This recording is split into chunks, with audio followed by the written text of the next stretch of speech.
Welcome to Midwest Paranormal Presents Paranormal Soup. I'm your host, Jason Bland, and tonight is open lines night.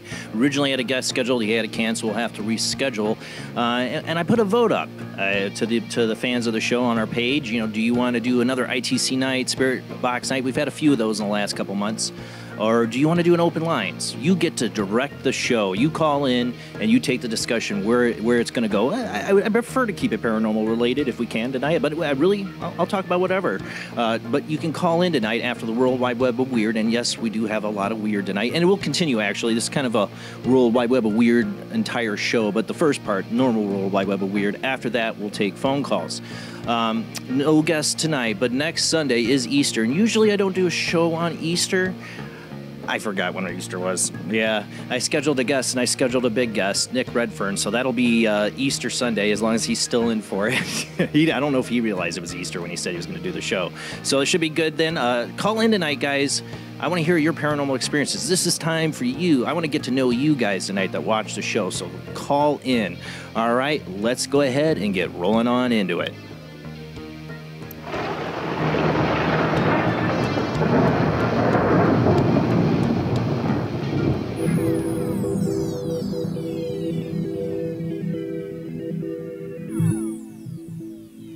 Welcome to another night of Paranormal Soup. Hit the lightning button by accident. I must be off my game tonight.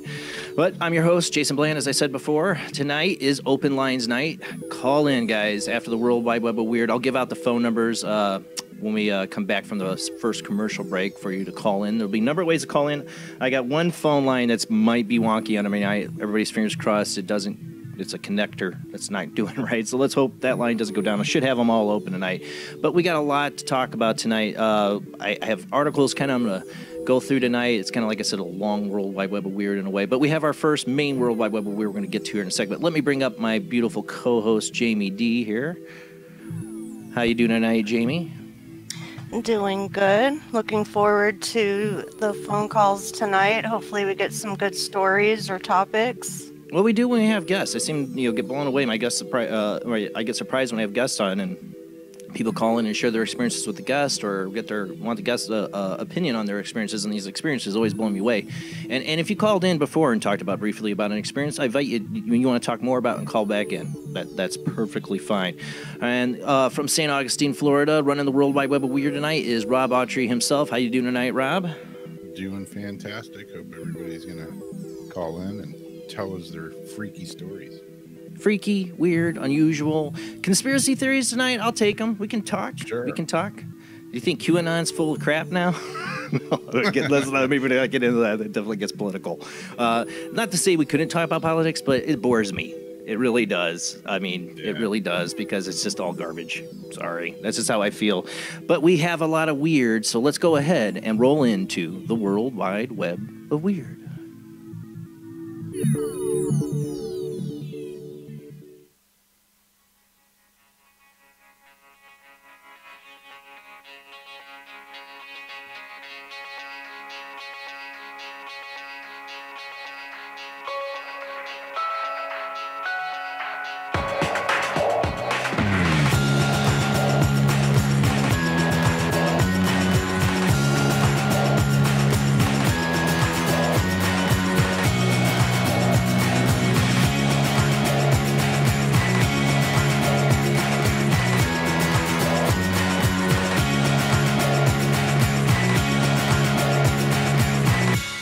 Tonight on the World Wide Web of Weird, I've been itching to talk about this, of course, is the first ever image of a black hole.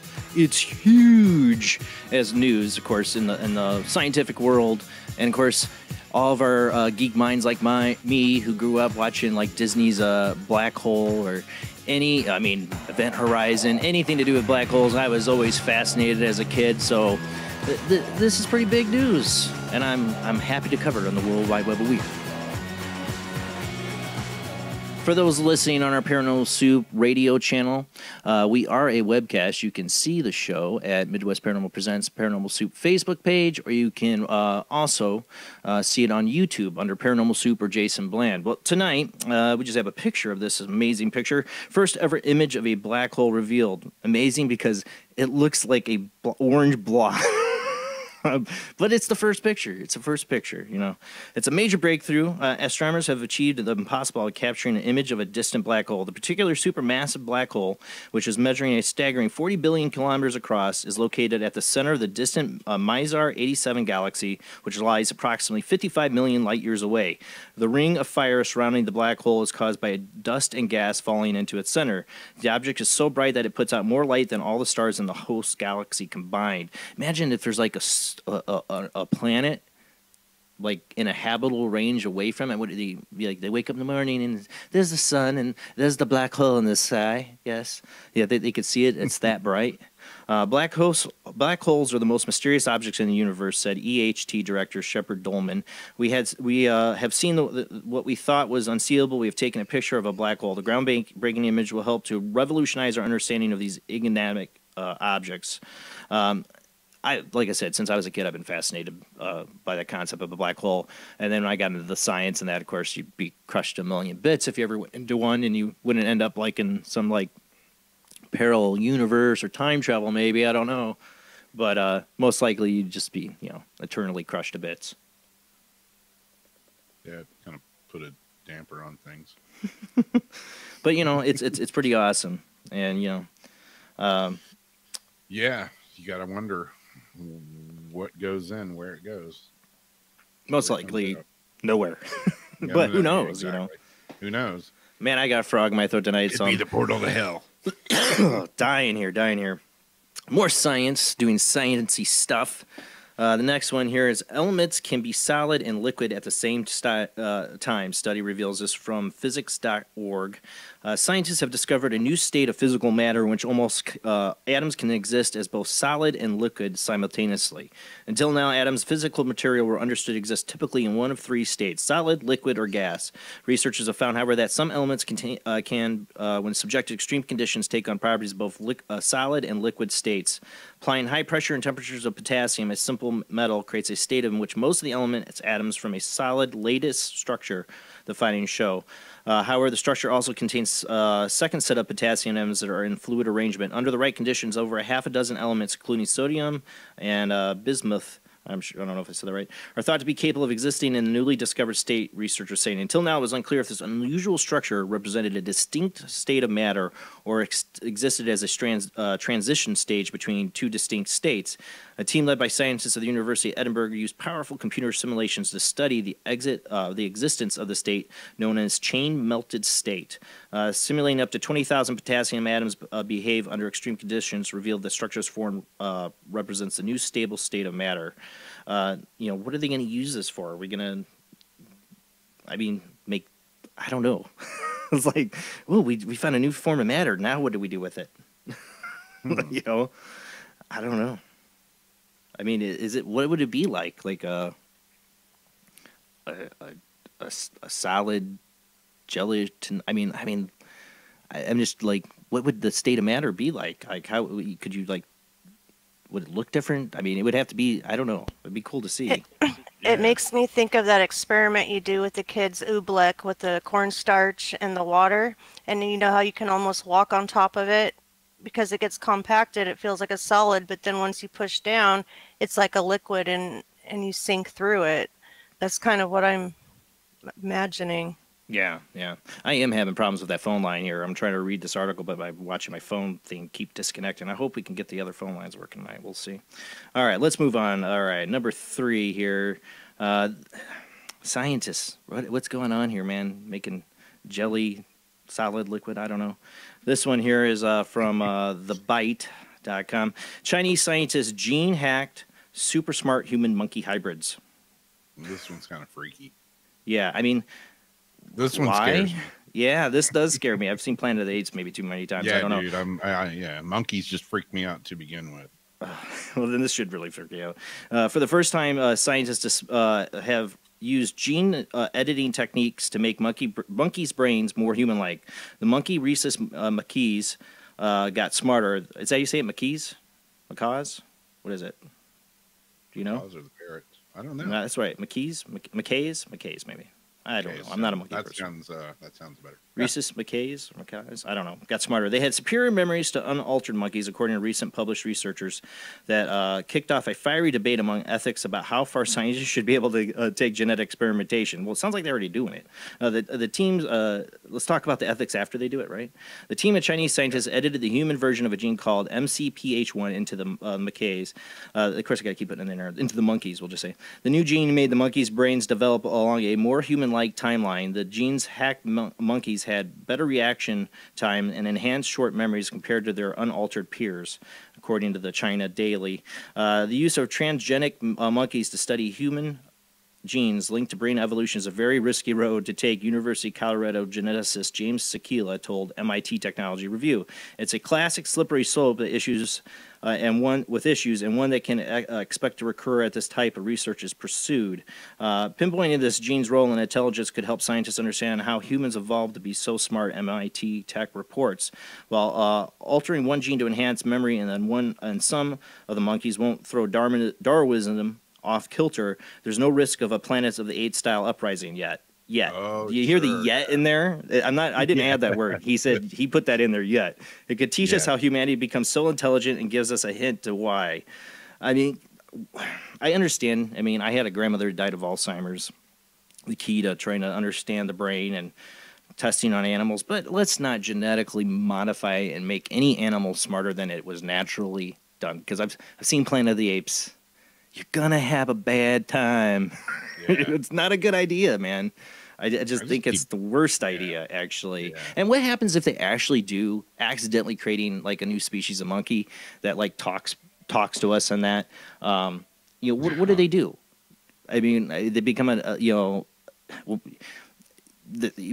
screwed. Yeah, well, even what if they weren't that smart? They were just a little bit smart. Then some jerk's gonna want to market that. I'm saying there's so many ethical problems with that. So many. All right, let's move on to number 4. I just see the thing from Grandma's Boy, I'm going to let the monkey drive. Oh, yeah. That didn't end well. Yeah, they make smart monkeys, just get them stoned. Okay, let's move on. More sciencey stuff. This one's from Israel. If I'm going to explain mysteries, and of course it's all over the place. Israel's unmanned probe crashed on the moon. The world's first attempt to land a privately funded lander on the lunar surface has sadly ended in failure. Around the size of a washing machine and weighing at 585 kilograms, the robotic lander, which is called Bereshit, the Hebrew word for Genesis, I butchered that, I'm sure, latched atop a SpaceX rocket from Florida in February. The project, which cost around $90 million, was privately funded by a number of backers, including South African-born Israel billionaire Morris Khan, I should have that sound clip, and philanthropist Miriam Alderson. Sadly, however, as it descended towards the lunar surface on Thursday, a problem with one of its internal measurement units resulted in a loss of control, sending it plummeting to its doom. We had a failure of the spacecraft, said Ofer Dorn of Israel Aerospace Industries. We unfortunately have not managed to land successfully. Even so, the mission itself has been hailed as a major step forward for private space sector, and there are early plans to attempt another landing in a couple of years' time. If first you don't succeed, you try again, Israel's Prime Minister Benjamin Netanyahu said. I saw John Lear, who I'm a huge fan of. I don't buy everything John Lear says, but, he's a pilot, and he knows his math and stuff, and he put out the speed and everything this thing was going. He says they have the gravity wrong. If I remember, he said the gravity wrong on the moon. They got the fact sheet for the moon and everything from NASA, and NASA lied. That's why it crashed. Maybe. See, they should have just contracted with Elon Musk, and this stuff can land and take off and come back. He could land a Tesla on the moon, right? Exactly. That's what he should have done with the Tesla. At least you could drive around the moon, right? Yeah. No. Maybe. I don't know. It's electric. He was going to send one up there. He should. And then people are like, you can't just do donuts on the moon with a Tesla, man. Okay, let's move on. Okay, number 5 here. This is from Business Insider. If it wants to load in here. This one, so you creeped out by the monkeys. This is what gets me, because I have a bad phobia about things in my eye. I can't even put eye drops in my eye, because when I was a little kid, I had a ladybug fly into my eye. And my grandparents had to hold me down. I was like probably 7 or 8. They had to hold me down and take tweezers to my eye and try to wrestle this thing out from under my eyelid. And I've been freaked out. I can't stand stuff near my eyes. Thank God I have good vision. I couldn't ever do contacts. No. Yes, Chinese woman's eye infection turned out to be caused by bees living in her eye and drinking her tears. Doctors treating, and this is from a Business Insider here, Singapore. No. Yeah.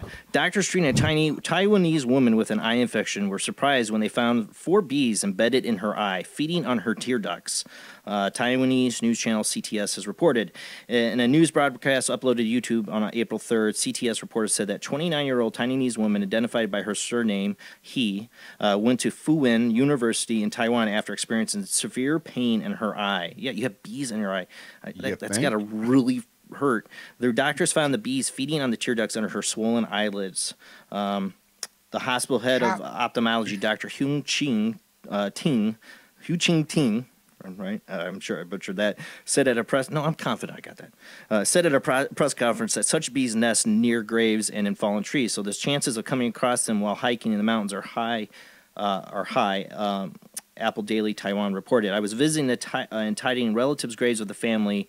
I was squatting down and pulling out weeds, she said at the news conference. Assuming that the sand or the dirt got into her eye, she said that she cleaned her eye with water at the time. However, she started experiencing stinging pain and teared continuously. During the process conference, Dr. Hung said, I saw something that looked like insect legs, so I pulled them out under a microscope slowly, and one at a time without damaging their bodies.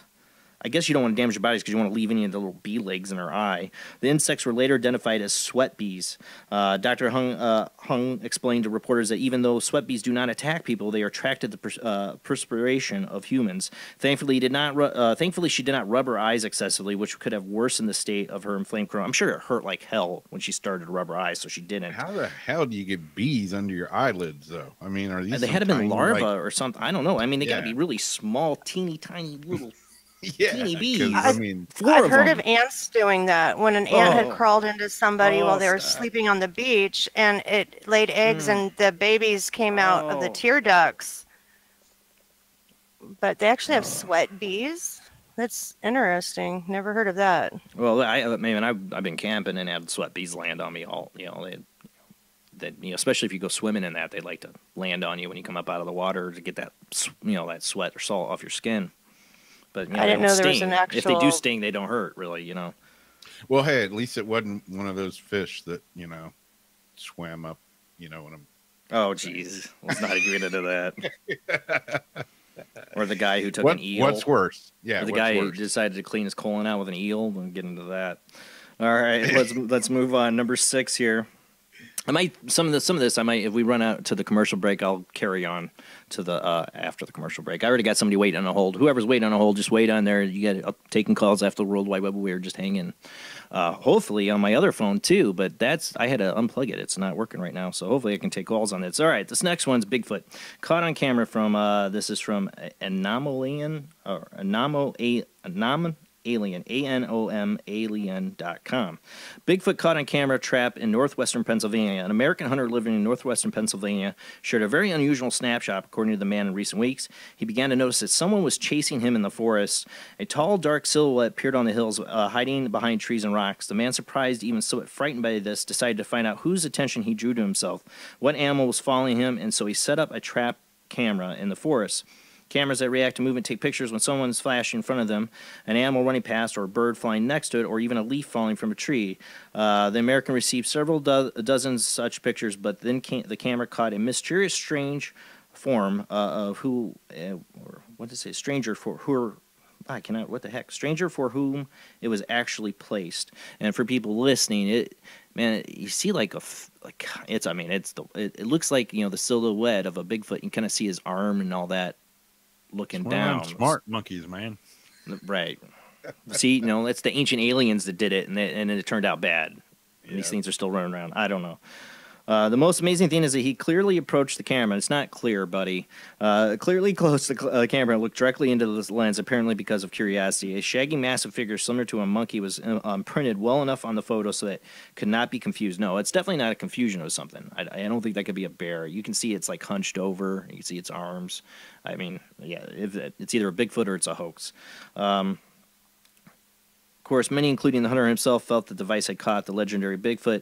Perhaps the alleged relic hominid noticed the camera strikingly stands out against the background of everything around it and began to look at strange objects, or he was watching him, and he watched him set up that camera, and that's why he went and checked it out. That's what I wonder. Yeah. I don't know. I mean, it looks like a silhouette. Something. It's either, like I said, it's either a Bigfoot, I think, or I don't think it could be something confused for something else. I don't know. It could be, or it's a hoax, which you don't know. You don't know. Yeah. All right, let's move on. Pretty freaky. This is one from the same website. I forgot. I got both these from this website. ANOM alien.com. Mysterious black line moved across the sky over Georgia. When the big UFO I saw, I was described as like almost a pillar or rectangular. It wasn't saucer shaped of any kind or round of any kind. It was a straight pillar in the sky that went over me, big, something kind of like this. A video below was taken on Wednesday, April 3rd, by a resident of American City, Toccoa, Georgia. The man who decided to remain incognito was driving a car along local GA-17 highway when he suddenly saw something strange through the window. A large and dark object similar to a flat vertical line moved over a roadside grove. As many of us probably would have done, an eyewitness immediately pulled out a mobile phone and ordered capture the anomaly on a gadget's camera. Go ahead and play the video. You should have a video. Has audio. I'm not seeing it, Rob. It's all black. And I'm getting echo. It's probably from you playing the audio. I know. Let's see here.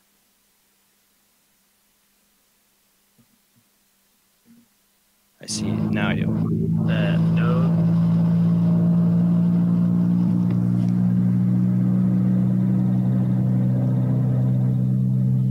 That's pretty freaky looking.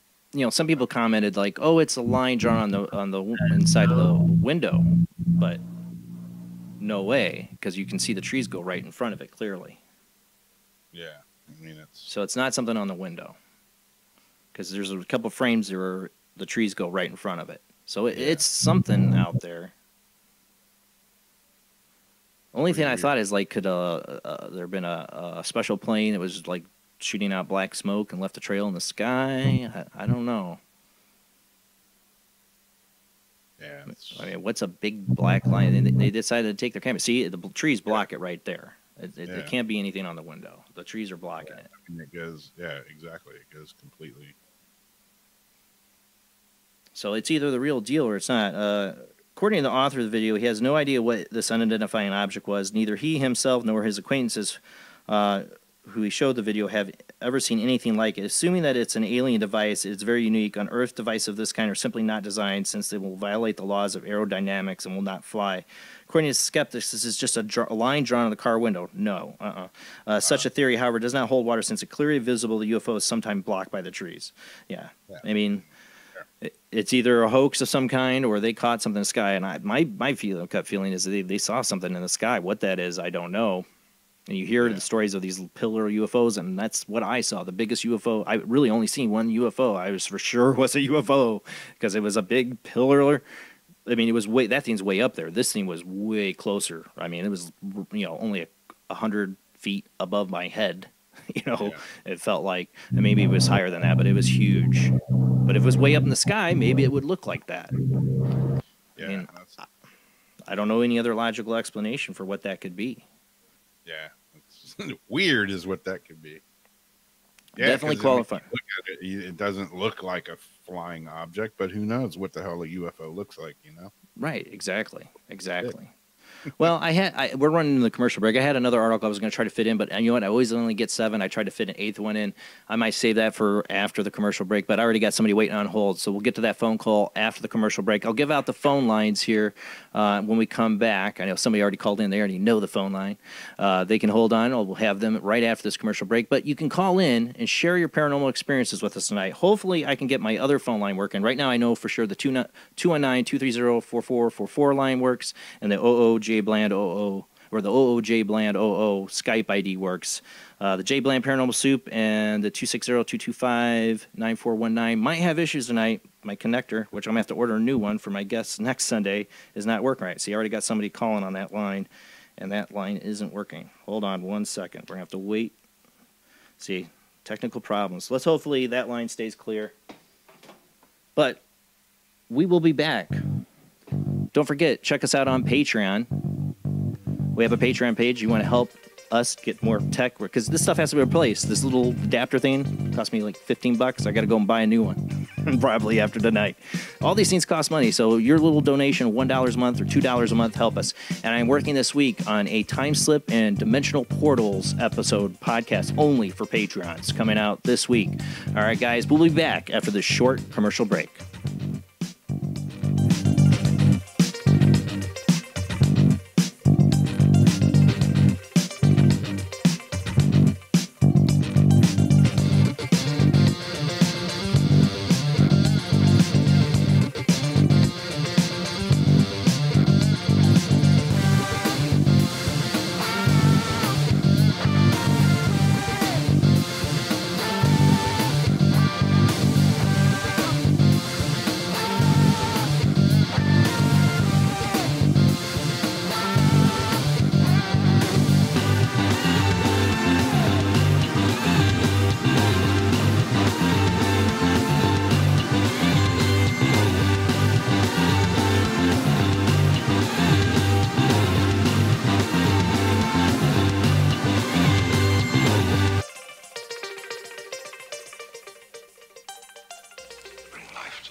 You were brought here for one purpose, necromancy.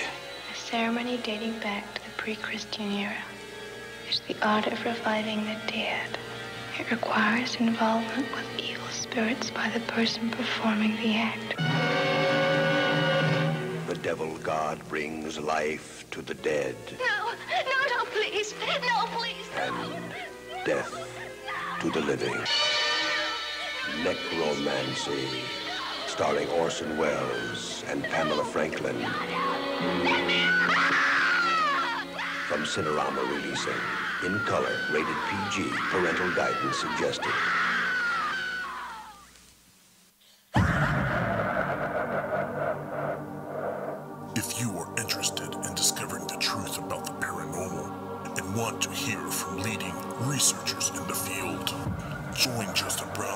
3 weekly shows named My Paranormal Soapbox, Necromancer Live Show, and the Supernatural Symposium, live on Facebook, YouTube, and InterfaceDeath.net.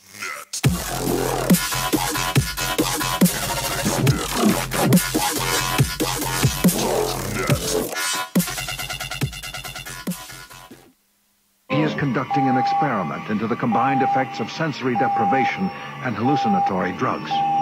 The subject of the experiment is himself, and the experiment is out of control. Ken Russell's Altered States, a film that must not be missed, is in the West End now. Altered States, Certificate X. Hello, I am Fernando Martinez. I think by now you know I am an emotional kind of guy. People stop me in the street and say, Fernando, what the hell is wrong with me? Silk shirt, hairy chest, enough aftershave to drown a household pet, but I still cannot get a woman. I tell them you are an ignorant fool. Without a symbol of power and fertility around your neck, what kind of woman is going to respect you? That is why I have teamed up with Medallion Man, the shop for medallion needs. Medallion Man caters to all levels of masculinity. For the strong, silent type, a medallion the size of a hubcap will say everything that needs to be said. Even singing medallions for the Casanova, who knows music is the food of love. Model trains, dollhouses, diapers, whatever your interest, we've got a medallion for you. Don't forget, every woman knows if you can't support a medallion, you can't support a family. This is the sound of a space clock aboard a U.S. satellite 180 miles above the Earth. No one winds up this timepiece. It's powered by a tiny battery, a battery that delivers power for years without replacement. Now the same type of battery, the Duracell battery, can bring new reliability and long life to your battery-operated equipment. Radios, cameras, toys, all run far longer. Duracell batteries, the long-distance power cells, outlast any ordinary battery. The same type of battery that keeps space clocks running for years can bring long life to anything powered by batteries. Dura, as in durable. Cell, as in power cell. The Duracell battery, made by Mallory. Are you intrigued by Paranormal Talk Radio? You'll love the new Paranormal Radio app from Talkstream Live. You'll find a great selection of talk shows covering UFOs, ghosts, strange phenomena, and much more. Download the Paranormal Radio app now and start listening to the very best in paranormal talk entertainment, including the network you're listening to right now, the Paranormal Radio app, free in Google Play and the iOS App Store. Switch to DCS ranging. 240, nominal to profile. We're in the pipe. 5 by 5.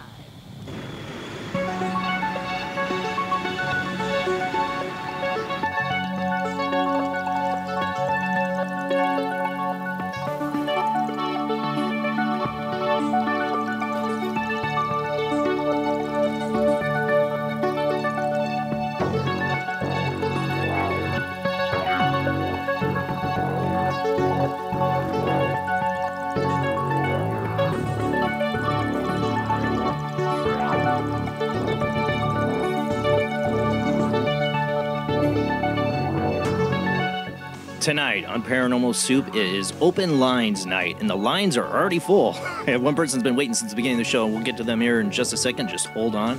But it is open lines. You can call in. You connect with us tonight. You tell us your story tonight. What paranormal experiences have you had? What conspiracy theories has been driving you nuts that you research, or even you feel about, you came up with? I'd love to hear about it. I love talking about that stuff. You know, anything goes. You are going to entertain us tonight and entertain everybody else. Call in and share your paranormal experiences. This is why I started doing a show. I mentioned on my post yesterday was the anniversary of Art Bell's death. I really can't believe it's been a year since then, but I've been listening to Art Bell since 1996. I know people have been listening a lot longer than that, and he would do open lines. That was one of my favorite shows, besides the Ghost to Ghost shows, when people would call in and tell their ghost stories. So what got me into wanting to do this, and why I worked really hard to figure out how to set up phone lines. Hopefully they work. Because I wanted to connect with people out there. I had my paranormal experiences, but I want to hear yours, and we can compare notes. That's what it's got. We got to put our minds together about what is really going on around us. There is this other reality be it UFOs and ghosts and Bigfoots and demon dogs and shadow people. I mean, so many different crazy experiences that most of the media, most of everyday people seem to ignore, and it blows my mind that they're not interested. But you, if you're watching this show, you obviously are. And call in and share in that experience with us tonight. You can call in at 219-230-4444. You can also call in at 260-225-9419. Hopefully that one works. There's also Skype ID Jblandoo or Jblandparanormalsoup. Those are the 4 ways to call in. Hopefully they all work tonight. If you call and I hang up on you, try again in a little bit. That means I got somebody else on the line. And if you do call in and you hear us talking, just wait till I call out your area code, and we'll bring on the show. And speaking of that, we got somebody waiting on hold, so let's go ahead and get rolling into the show.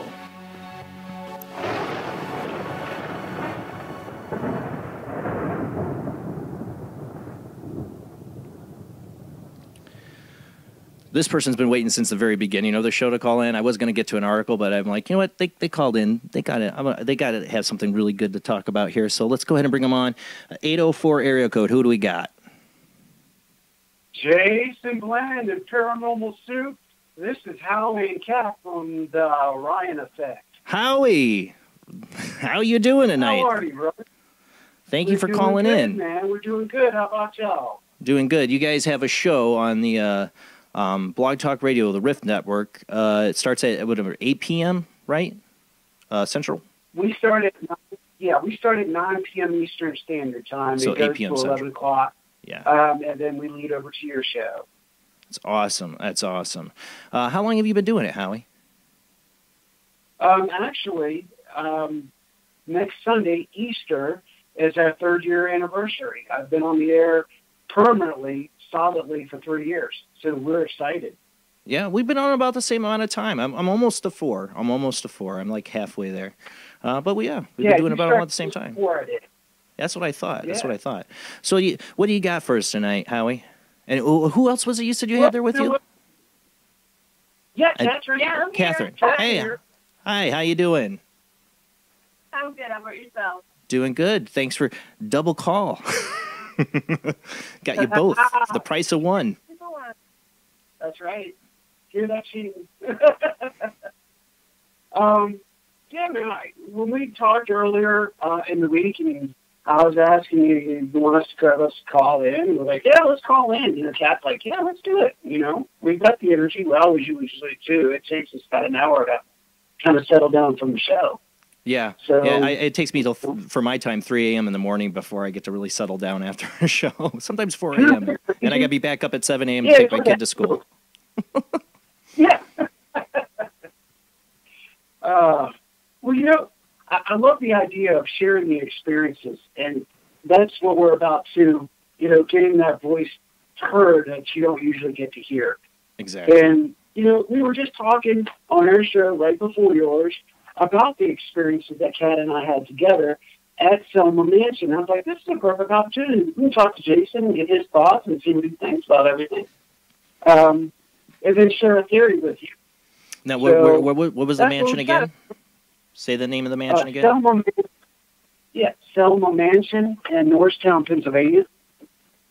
Pennsylvania, man. Haunted state in the world, I swear. You still hear me? Oh, yeah, I hear you. Okay. Selma Mansion. It's Selma Mansion. That's what I It's thought right you said. outside, actually, of Philadelphia. So you guys got to investigate there? Yeah, actually, I don't know if you participated last year, but last year we participated in National Ghost Hunting Day, September 19th. I never have gotten to actually, I don't think I've ever done an investigation on National Ghost Hunting Day, ever. It never falls together that way. Yeah, you know, it just so happened that it worked out for us. And we got together with NPS, Norristown Preservation Society, and Kat did a buttload of research before we even went in. We got together with Haunted Destinations, and we were kind of helped present the location, but it ended up we actually being a part of the events that took place that night, that Saturday night. And they were a trip, man. what we did is we had a special event for those people just for during the day. We had, I don't want to say Paracon. It was like a para party. We'll go to para party, maybe. There you go. Yeah, okay. Yeah. We had music, we had food, we had vendors, and for people to come in to learn the history of Selma. And throughout the day, we were getting EVPs and different things, just talking to different people because we went live 3 times. We actually had the fans of our network, the travelers, actually communicating with us and going, "Did you hear that? It was an EVP. Is that how we're talking? And what are they talking?" Especially the night of the investigation. What, you were getting the EVPs on the live stream? Oh, yeah. Oh, yeah. Absolutely. It was awesome. cool. It was so cool. We actually have the live stream recorded on the Riff Radio Network fan page on the video section. It's really neat. Now, have you tagged those EVPs in there? Did you make like a separate video of like the EVPs you caught during on the live stream? Actually, we've got 2 groups. We've got the fan page, and then we have the group specifically for the travelers.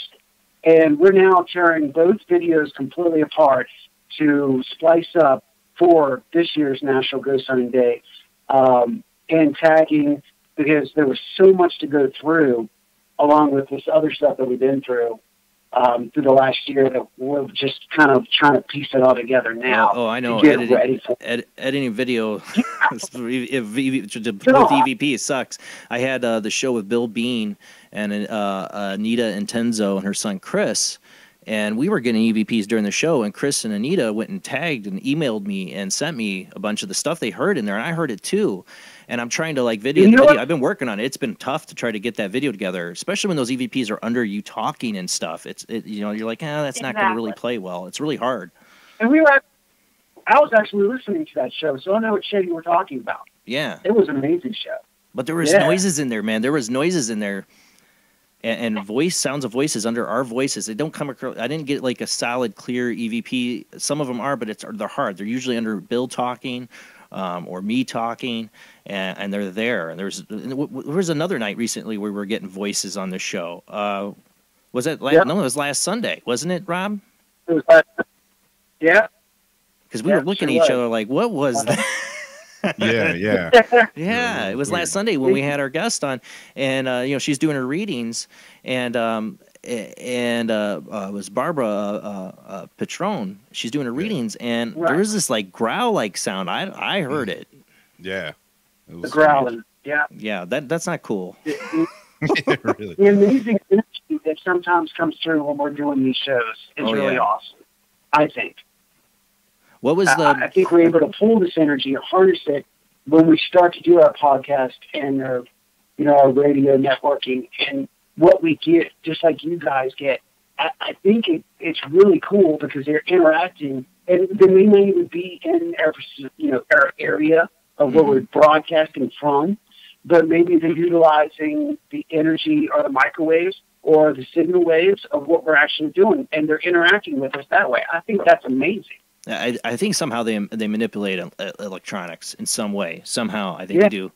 For time's sake, what do you think was the weirdest thing that happened to you at the Selma Mansion while you were there? Okay, good point. Weirdest thing? I don't know if it could be the electrocution. Okay, yeah, I got that.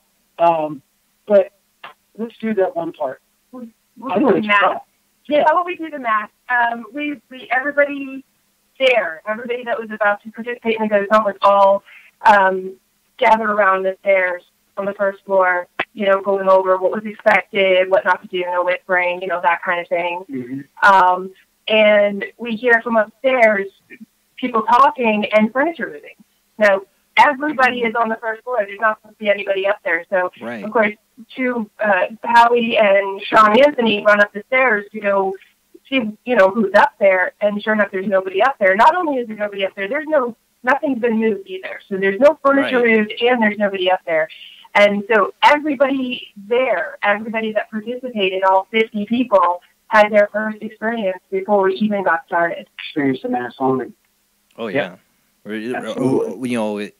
Whenever I think of those kind of instances, when you hear that kind of experience, it gets in the idea of either residual haunting, And my other thing, which shameless plug for my podcast for the Patreon members, is time slips. Time slips. That's exactly what we were thinking too, because nothing that was physically there while we were there was moved. So what furniture were we here being moved? Right. And actually, on that floor, there was no furniture to be moved anywhere. And then they say Those materials floors were clear. You know, materials and housing that can kind of record, you know, the sounds from the past and replay them. But why? And why at that particular time? And why a whole grouping of sounds? It just boggles the mind. I love that's one of the reasons I've always loved hauntings, is the idea how close they come to, like, you're reaching. Maybe it's spirits, or maybe you're melting 2 times together in one time. I don't know. My sci-fi brain loves it. Right. Well, exactly. It's a cutting time continuum, possibly, or we're interacting with that energy from another plane altogether. That we're seeing or experiencing what's actually taking place there, but at our present time. Oh, yeah. And that's why I like the Rift Network, because I always love that name, the Rift. Like, you know, it reminds me of the kind of the parallel universe thing, you know, jump in the Rift. That's what we're all about. I love it.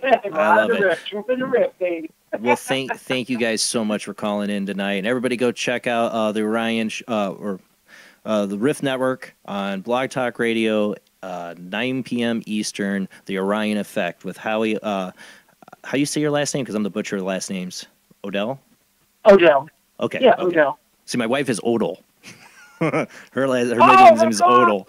So you know, people would go to her and go, Odell? No, Odell. So, all right, guys, thank you so much. You guys have a great night. You too. Thanks You for having too, us. Jason. Have a great evening, brother. You too. Yeah, you know me. Anything to do time slips or parallel travel, I'm in. I'm into it. That's why my first podcast I'm doing for the Patreons is on time slips. I'm going right to my favorite topic, because I've been holding off on this topic, and I wanted to cover it. Maybe I might give a snippet of one of the stories I'm going to include in it tonight. We'll see, but we'll see. It depends on how many people are calling in, and I got to fix my phone line here. Hold on, because it's doing this thing where it doesn't want to connect. Hopefully it's not my phone, it's just the adapter, and I can replace that. Let's hope. Let's get this person on the phone before it disconnects again.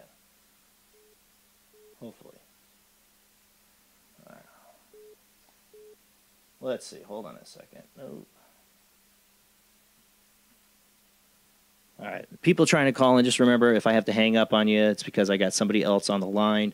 Who do we got at 406 area code? Good evening, Jason. This is Mike in Montana. Hey, Mike. If I lose you, just hang in there, because this phone line's been kind of wonky on me tonight. Thank you for calling in. Hey, no problem. I saw that pillar that you showed there, the video that. If that was longer than the one I actually saw back July 4th. Really? 2010, my wife and I. Yeah. I never told you about that one. Oh, that's the one that started it all. Really? That was my wife and I were in Pocatello, Idaho.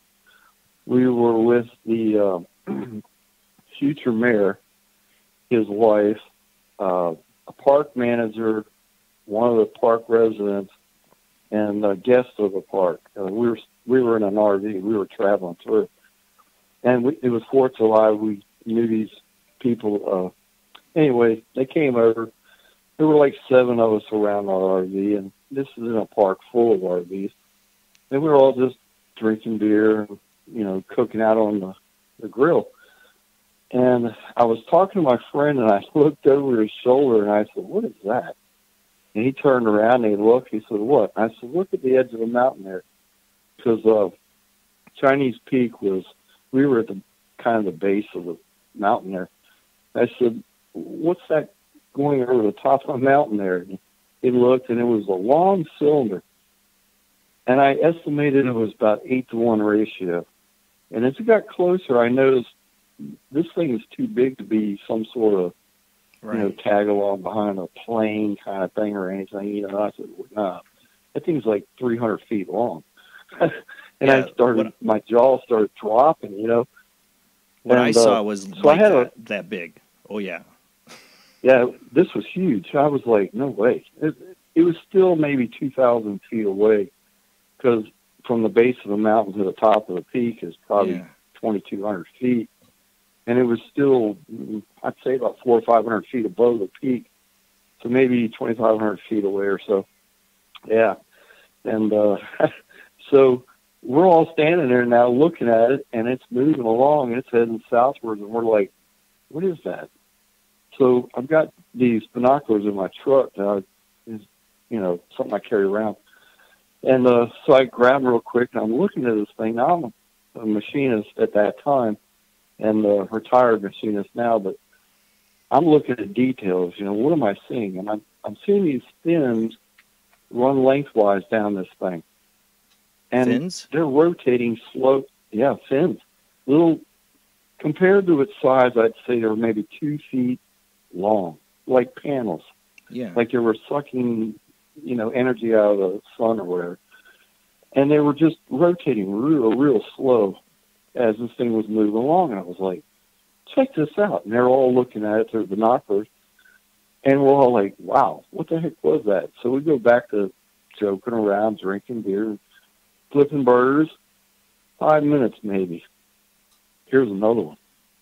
And now we're all like, what the heck? So you saw 2 of them? So 2 of them, my wife and I and 6 or 5 other people. Wow. And it was just jaw-dropping because the guy that became mayor actually was connected to the city left. I mean, he had to leave. He said, I got to go. I got to check on some things. And he left.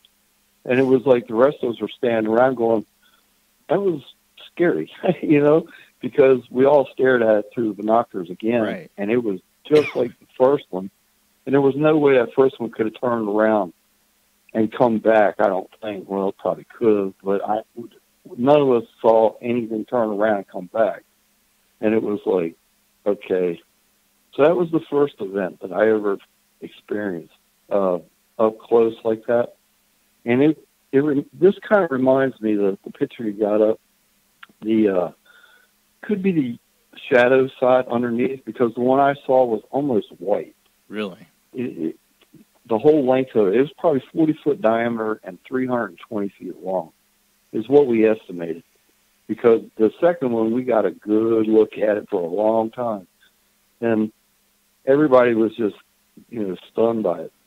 And since then, and that's just a few years after my wife and I moved out west, we moved here to Montana, and things really got crazy through October 2015 to January 2017. For that about 14-month period, I saw over 50 crafts, and I was actually logging all of them. I probably have 500 hours sitting in the fields with my wife. Don't have any missing time, do you? Staring at the sky. Only once, and that actually happened here at the house, and it kind of scared me because it was 8 hours and 25 minutes. You missed missing 8 hours? 8 hours and 25 minutes to be exact, because I was online with a friend of mine, and it was 11:35 when I entered my last text. And then I don't know what happened, but it was like a blink. And I looked at the screen, and the screen was totally different. Yeah. The show had gone off. Everything had changed. I was like, what the heck? And the network was still on. There was still a show playing, but it wasn't the one I was listening to. Right. And when I looked at the screen, at the time on the screen, it was 8 hours and 25 minutes later, and I was like, that would oh scare my me. God, what happened? You know, and my wife actually was sitting upstairs or laying in bed upstairs, and I was still in the same position. Nothing had changed. Just like a flash, a flicker of black. Flicker of black? What was that?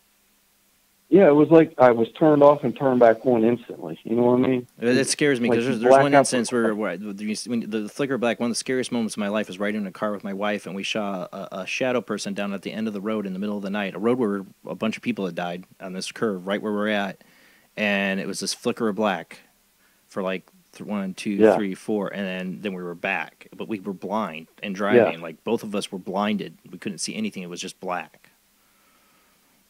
Yeah, I've experienced that here, but it didn't last quite that long. For me, it was like a flicker. And then you were back, but it was 8 hours later. I don't think we had any missing time, I hope. Hope not. Well, I just wanted to say that I think I found some of the explanations for why I see so many unexplained flying objects. And then I did this by accident just a few months ago. I was looking at Google Maps, and I looked at where our base is over here at Great Falls, Maelstrom. And I said, well, I'm going to just put a little dot there. So I put a dot at Maelstrom because Maelstrom's been visited by, they shut down the nukes there. So we don't know who visited them, but you're talking about the famous one one where the UFO flew up and shut down the nuclear missiles. Yeah, exactly. So then I said, okay, well, over here is Minot in North Dakota, so I put a dot on it. And then I draw this line straight through it, right, from one to the next. And I'm about 2/3 of the way towards Minot, but I'm just a half a mile off that line. And I thought, okay, they've been to Minot and they shut down their nukes. They've been to Maelstrom, they shut down their nukes. And I'm thinking, is this like the terrestrial highway? And I was seeing, from October 2015, I saw a 10-foot or 15-foot floating ball that was so intensely hot that we had a foot and a half orb snow on the UFO, ground. basically. Yeah, it was a giant orb, though. I mean, it amazed me because it was only about 500 feet above the tallest building in this town, which is like a little 5-story hotel. And it was only like 500 feet above it. I was like, man, that's pretty close to the ground. And I got a picture of it. I've got all kinds of pictures and videos of all the stuff I've seen. But I'd love to see it. I love that stuff. Now, that picture there looks like it, the one that just went by. I pulled it up here. That one. Looks white, that right? That cylinder looked just like what I saw. No, not that one. The one that looks like a long tube. Yeah. That, I don't know anyway, I guess we're kind of ahead on the phone than we are on the video. We could talk about this all night, but yeah, I know. Yeah, that cylinder right there. Stop. That one. Yeah. That one right there is what I saw. 2 of those. My wife and 5 other people. They were huge, and they didn't make a sound. Not even. I mean, we listened for it. We were like, "This is just. How do you do that?" See, I was never sure that what I saw was cylinder or not because I was right underneath it. It could have curved up, but I don't know. It was boxy, but it was a long shape, like a long rectangular shape, and no lights, and completely silent, and only maybe 100 to 200 feet above my head, flying right over downtown Michigan City, Indiana, in the middle of the night. Yeah. And I saw it with 3 other people. And how I always wondered if anybody else in Michigan City had ever seen it. I never heard. And it was during what we called our UFO hot wave we had here, which it would have been like 96, I think. Are you talking about the incident at the school where the object, you thought it was what was that, like a blimp or something, but it wasn't? It was more of a flat object? Yeah, I was actually near a school. Yeah, I was near a high school out here, Elston High School, and I saw this thing. But it was, like I said, it was rectangular in sense that it was this big shape that went over my head. It wasn't circular; it was rectangular, and it was no lights, and it was like it reminded me of like the ship in Alien when it like flies over, kind of. I always say the Star Wars, when the Death Star goes over, but it was really more like the ship in Alien, that kind of shape, like from underneath it. That's what it was. Well, thank you so much, Mike, for calling in. Thank you, Jason. Good night. Awesome story. Yeah, that's what's weird nowadays. Everybody's got a cell phone. Everybody's always looking at their phone and texting and talking. If I would have been now, I'd been like, click, click, click, click. I would have had the best UFO pictures. They would have been so clear, but, it was 96. I didn't have a camera in my pocket. But, the downside now is everybody does have a cell phone and they're always staring at their phone and nobody's looking up. Nobody's looking around. Nobody's aware of what's around them anymore. We've become zombies. And exactly. The UFOs can keep flying. Oh, yeah, you wonder. They're like, hey, guys, we can take the cloaking shield off. The humans aren't paying attention anymore. Yeah. Yeah. I mean, you always hear that, you know, why is it always like the weird hillbilly or somebody that, you know, sees the Bigfoot or the UFO or something? It's because they're out in the woods and they're paying attention to what the hell they're looking at. They're not on their cell phone. They're not on their cell phone. Yeah, exactly. Yeah. So much that we could cover tonight too, you know, with the whole like them finding out Alexa's listening. You know, they got people real, not just computers. I was already comfortable with them like data mining and like listening to me because I was talking about that a couple shows ago about my iPhone listening. But I'm talking about Alexa like listening to you, like people are listening. Like I'm more comfortable you like data mining it because that a long time ago. I know, man. I knew that a long time ago. How many of those people are like, oh, they're reading off their credit card number as they order something? Okay, let me get that. I'm gonna go shopping. Yeah. You know, I mean, come on. They're like, oh yeah, we're doing this. Alexa, I don't think anybody listening to me. Oh, I only listen after you say the wake word. Oh, really? Sure, you do. See, Alexa's been in my trunk 2 weeks after I had that thing. Yeah. I was like, there's something not right with this, but and I won't sell it. Oh yeah, same. Well, yeah. I mean, you can take it out back and take care of it. but you know, I mean, I say that I don't have an Alexa, but I know my phone's listening to me. It proved it to me a couple weeks ago. It totally proved it to me. We got somebody else waiting on the phone line. Who do we get at 216 area code? Hi, it's Donna. Hi, Jason. How are you? Hi. Who is this? Sorry, I missed the name. Donna. Hi, Donna. Thanks for calling in. Okay, listen. When you were talking to the first people, I heard a woman's voice go, hi. Did anybody else hear it? Did you guys hear it? I didn't hear it, no. Okay. Really? I did. yeah. We've been getting that. It was weird because I know it wasn't the guests. It wasn't Jamie. Know? I didn't hear Jamie anyway, say hi. I thought I'd mention that right off the jump. But actually, I have two stories I could tell you about paranormal stuff, really cool shit stuff that happened. So one is about the first time I channeled, and the other one is about when I had Marianne Witkowski over. So your choice, which one? Well, let's get to the channeling, because that's something that's always, to me, I'm curious about, but at the same time, I don't know if I'd ever want to channel. You know, I don't know. So tell me about your channeling experience. Okay. We had a incident in our family. One of my nephews, he had, it was actually like huge news, United States news.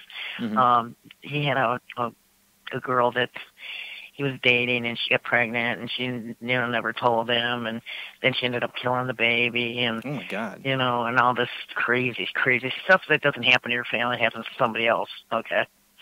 Or in but Jerry's anyhow, family.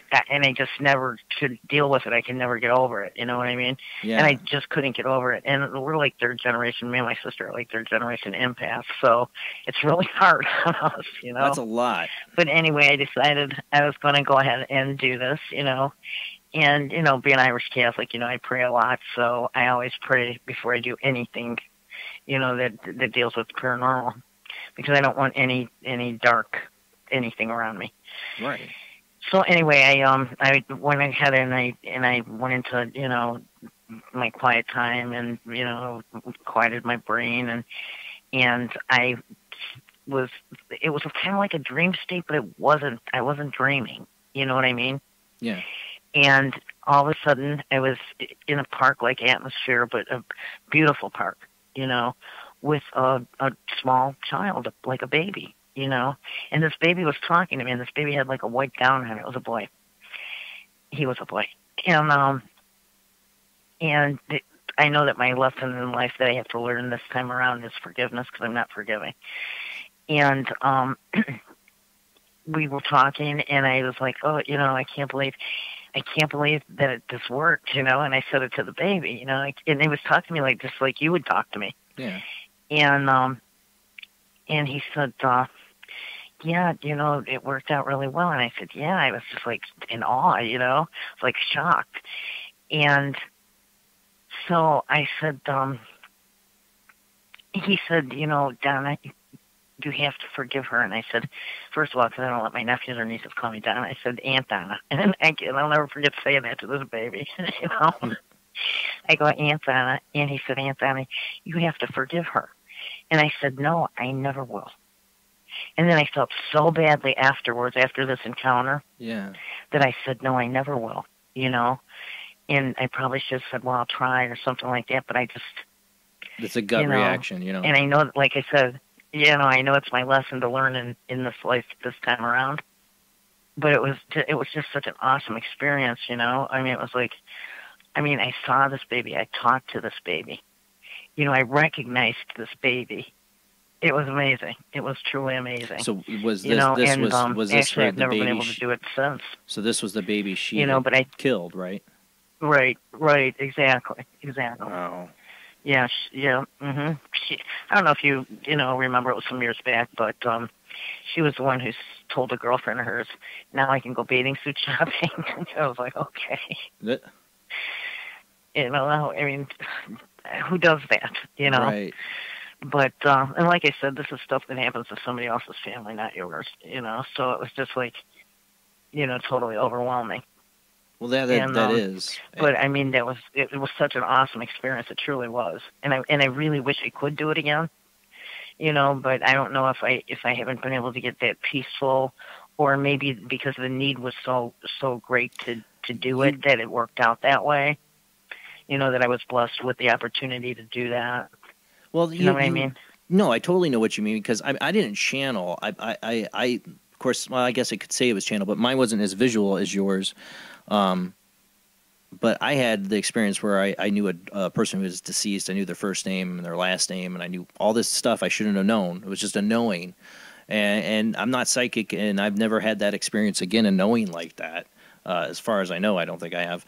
I knew all this stuff, and it was just like this fluke thing. But I think the need was there because this guy was just trying to find somebody to find his stuff in this house and to get his stuff to his children who had left it all there, all of his World War II stuff. Well, that you're a paranormal investigator, right?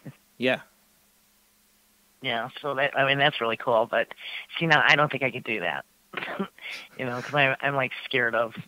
You know, there's so nothing to be scared of. I mean, I say there's so nothing to be scared of, and yes, I've been levitated and thrown down by something, but that wasn't when I was a paranormal investigator. It was my personal experience.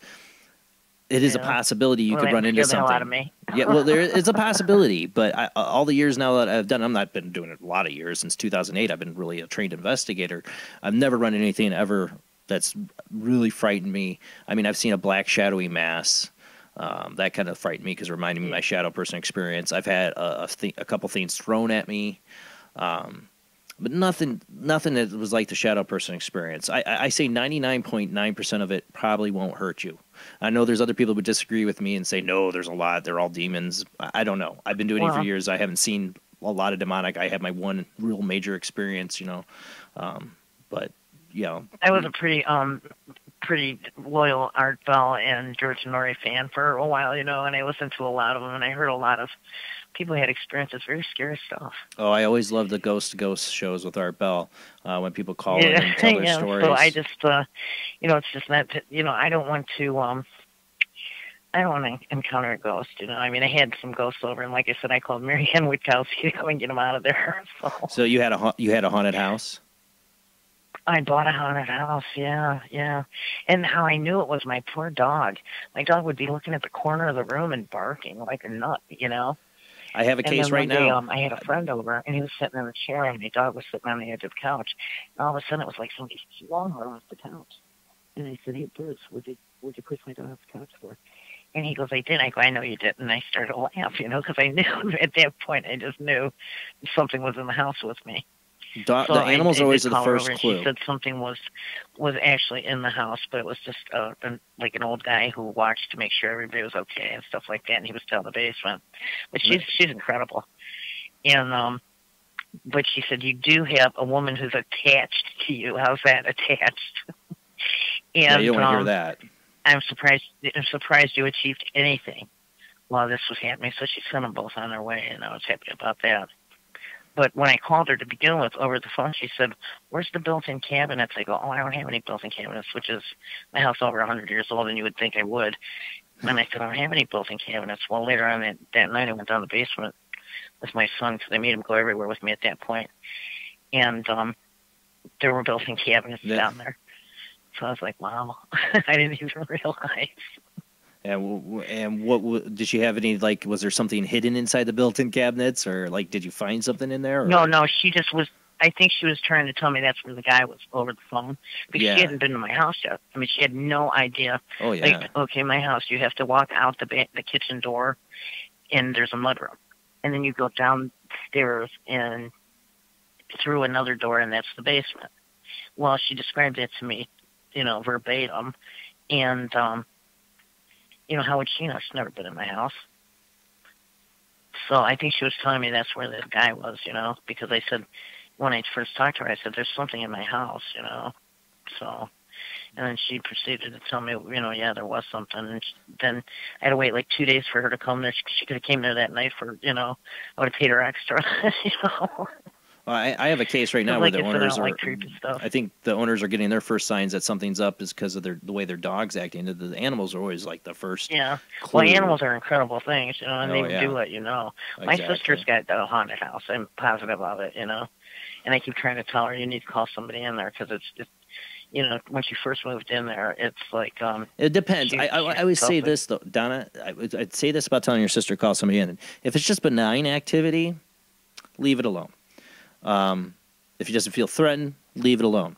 Because you bring in a paranormal team, and if they are, even a good paranormal team, if they're honest with you by asking questions like, who are you? They're like, oh, they're paying attention to me. Now I'm really going to start doing more stuff. Unlock other stuff. So you got to ask yourself, is it, I do residential cases, and I'm honest with the client, you got to ask yourself, do you want us to come in or not? It can ramp up activity, so you have to, some people don't I don't care. I want to make sure I'm not insane. I have people that do that. Yeah. My wife will do some sage and cleansing, but I don't like to be in, as our group is promising to be Ghostbusters, because there's a lot of times you can't send anything away. There's just stuff. I know there's psychics say, no, you can get rid of it. I've seen too many times where a psychic comes in, doesn't go, it comes back a few months later, or there's no guarantee. Worse. To me, after my experience, you are messing with things that can turn dangerous once you start poking it with a stick. So you have to approach it cautiously. Yeah, I understand that. Yeah. Well, thank you so much for calling in tonight. I love your show, by the way. I love your show. And I thought Thank the only you. people who got through on the phone was Tyler and Zach. Oh, yeah. Thank you. Yeah. But we'll hear from them soon enough, I'm sure. Well, thank you, Donnie. You have a great night. All right, you too. Bye-bye. Bye. And the whole time she was on the phone, because I think somebody else was trying to call in, it's like, my phone's like red. Like, I've never seen it do that. It's like weird. Huh. I wonder if I had to close that out or what. There's like another phone call like hanging in there. It is the weirdest thing. Sorry, technical problems. Trying to fix my phone lines here.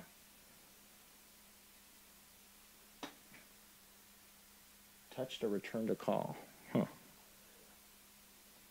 That is the weirdest thing. Sorry, guys. I'm just trying to figure out why I had... It's like my phone was possessed. I'm not joking. The screen was all over the place. All right, we got somebody else on the other phone line that's been wonky, too. Of course, the night I do open lines, my phone lines would have both be weird on me. Welcome to the wonky line. Yeah. Who do we got? 309 area code. Hello, it's Diana. Hi, Osborne. Diana. How's it going with How you? are you? I'm doing good. I'm all right. Cool. Okay, when I was like 9 in 1993, my parents bought this house. It was cheap because the upstairs had burnt out completely. Someone set a fire. There were like rowdy teenagers living there before my parents bought it. And so after we moved in, I would hear my middle name called. They'd say Blake. And it'd be like a genderless voice and like a whisper like through a window, like a breeze, like, and it would pull back, always on my right side. And I'd hear it like every 6 to 8 months, maybe, not often. And then, so that started. And then like around 12, I hit puberty. And I was like, I'm a Pisces, so I have like really vivid dreams. I know that sounds stupid, but it's true. And I heard that things went on in the house before we moved in there. And this was in the 90s, like you were saying earlier, before people were really into this stuff. Yeah. But my neighbors were like, don't ever do drugs when you get older because we've seen people naked in your trees and blah, blah, blah. I'm like, okay. Yeah. But anyway, I like hit puberty, and I shared a room with my sister, and I used to sleepwalk. And in the dream, everything in the house was dark, but the moon was full, so I could see by the light of the moon. The blinds were open. And I felt pulled to the front door. And I opened up the door, and there was like I don't know why these angelic/demonic entities are always like 7 feet tall, but this thing was 7 feet tall. I had no fear towards him, but he had like Michael Jackson Jerry curl hair to his shoulders. Yeah, he had the nose of like a lion, a very masculine, like almost giant like jaw, and black eyes. And he was communicating with me telepathically, not in another language I've never heard before, but I understood it. And he wanted in the house. Ooh. And I was just like, and you said amazed by you said he had black eyes? What? Yeah, and his skin was green. And he put his hand out to me. He was wearing a black trench coat, but he was naked underneath, no genitalia. But Well, he was built like a man. At least if he flashes it, it's not too I know, insulting. but You look like Ken, buddy. But his thighs, right? But his thighs were huge, and I kept leaning out the door and saying no. But I'd touch him like every time in amazement of like his body and how I couldn't tell if he was an animal or a human. And so that went on, the bartering, like let me in. I'm like fuck no, and I wake up screaming. language. Oh, sorry. I should I'm iterate so people. sorry. Try not to cuss. Sorry. Oh, it's all right. I'm It's all right. brand new. It's fine. I wouldn't. I'm from the Midwest. I wouldn't. Me yeah. too. I got a mouth on me. It has to hold back. I understand. Oh, okay. But, okay. I woke up screaming, jumping up and down on my sister's bed that I saw the devil. That's all I could say. And my mom is real religious, and she ran upstairs and started praying, and I didn't even know she normally didn't believe in that stuff, but she practiced whatever, you know, but she like started praying and so, oh my God. Anyway, this house destroyed my family single-handedly. Like my parents got divorced. My brother went off like to the military. My sister and I can't even be in the same room together. And every house I live in, things happen, but it's in a different like format. Like the house I'm currently in right now, I have never seen anything in my waking mind, but I do give readings, but it's all like in my subconscious or in my head, like images.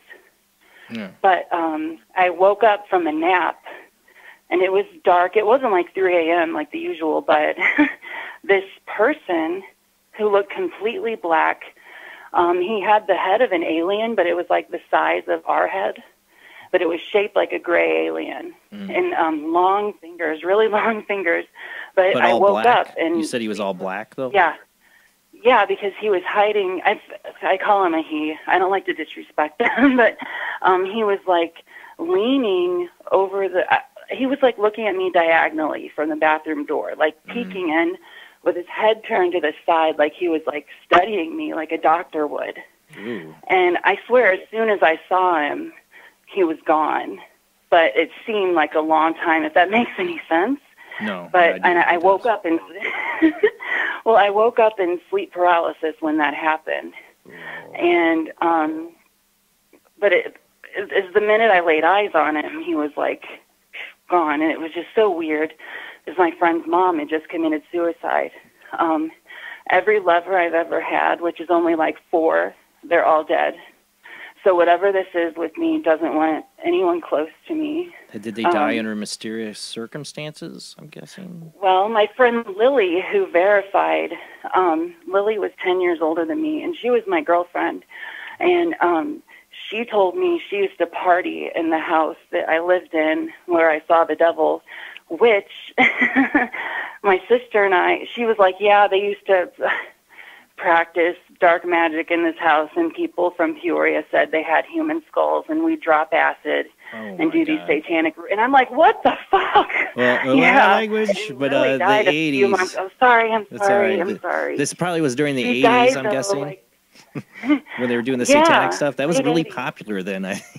Yeah. So they were doing the thing, and Lily died of a blood. She was 28, could not have children because she had pre-leukemia. So her blood would make her miscarry. But we were good friends, and she died like 8 months later. And then, God, what was I going to tell you? About There's the mysterious so much. deaths. There's so much. Oh, yeah. But my sister and I, we were probably 14, and we were looking, and we had a coal, furnace that was out of order, but we opened it, and there was this box, and there was, lingerie and, weird stuff in there, kids Probably didn't from the see or satanic whatever. 80 kids party, Yeah. Well, later on, I realized. But I remember showing my dad, me and Amanda, my sister, showed my dad, and, his eyes just got huge, his mouth dropped, and he's like, go upstairs. Yeah. And then, okay. Wash your hands. I don't usually watch Ghost. Right. I don't usually watch Ghost Adventures, but recently, 2 or 3 weeks ago, Ghost Adventures had an episode where Zach bought a house in Iowa, and he said that when he was checking the house out, he went into the basement and found soil under the stairs. They took the concrete out of that area, and he dug a little bit, and he found candles and lingerie and same stuff that was in my house. And then he said he had a dream where he went up to the house, knocked on the door, and and the door opened, and it was like a centaur type thing. Ooh. And it blew black smoke in his mouth, and it was asking him to come in. It was the opposite of what happened to me. And I just thought that was too Something creepy. that's trying to get in. That's the same thing as it's trying to get into your house again. Yeah, but I don't know. It's just I was giving readings for a short period. I haven't done it in a year because things just kind of calmed down after my boyfriend died in 2015 of an overdose. But he was trying to stay clean, and I don't know, I think this thing got to him because he had a little baby, and he was general manager at a chain of stores, and they found him in a bathroom, and he even left me because I was struggling. So, and he overdosed, and I don't understand why I'm alive to this day, but so much. I just know there's something really, really dark. It follows me. It changes forms. Seems like it's not allowed to do things in certain areas. Comes to me in my dreams in different shapes. I used to open up my closet door in my dreams and jump in. What? And it'd be complete blackness, and there'd be no gravity. Or it's like I was in space. I'd open the door and jump in. And mind you, I'm dreaming. Yeah, no, I But I'd gotcha. wrestle and just punch and go at it with this thing. I don't know what it was. It was a coward. It wouldn't reveal itself. Well, you think about all the kids' nightmares. It always centers around the closet. What's the darkness always closet. And I always say and I've encountered this on investigations. People are like, well, I mean, there's a good picture I got of something appeared in a closet of a client's case. I wish I had it right now. I swear they need dark places that you would just fear what's inside. They need the fear element, like the basement, the closet, the attic. I don't know. It's something like that. Yeah. I'm sleeping in the living room now because in the basement, my ex-boyfriend was who's now dead, was there are lights in your basement. And I'm like, what? And months later, I went to bed. He was already asleep. It was like I was alone. And all of a sudden this flash, a camera flash, from, the 90s. Yeah. Yes. I've had that on investigation. Polaroid flash. Yeah, what did you think that meant? I same as you, thought somebody flashed a camera, and there's nobody there with a camera at that moment that was doing any flash. And I'm and we saw it again, and we're what is that? It's just like a flash. And in midair. Yeah, and it was almost, that, heat lightning, kind of. But inside of a building, there was no way possible for it to be there. It was that kind of flash. Right, and but the most activity happened when I was young, and I don't know how it even had access to me at such a young age before I'd done anything, dabbled or anything like that. Somehow they do, because some of my craziest experiences, the craziest stuff I saw was when I was really young. I think it's your perceptions open at that age. That's why. Yeah, true. But still, like, I don't know. I don't sleep in the dark. I sleep in the living room. Like, it's just really, I don't know. But I have to let this thing go and, like, I checked into shamanistic practices, and they teach about embracing, like, your demons, so to speak, and then changing it over and getting rid of it. But the reason I haven't done a reading in a year is because I caught something from somebody I believe who didn't tell me. And, like, I won't do that anymore because it came to me in the form of, like, Bram Stoker. I had that experience doing tarot. You know what? I had that experience doing tarot readings. I saw a man, I've talked about on the show, I saw a man sitting on my couch that looked like a zombie in a suit. And he smiled at me, and I was done. But the thing is, if your defenses are down, if you're having issues where you feel like you could have an attachment, or your defenses are down, or you're weak in any way, you don't want to be doing readings right now. You need to work on you and focus on bringing yourself and protecting yourself before you ever try to do any of that. Jamie, you had something you wanted to say? I've wondered if those flashes are portals sometimes when I see that. Right. If you're actually visually seeing like some sort of a portal. That's opening up or closing or something. I know. Yeah. That's what I wonder too. I only saw it one time too, and it was just kind of like, bitch, I'm here. You know, that's the feeling I got. Like, I'm here. Deal with it.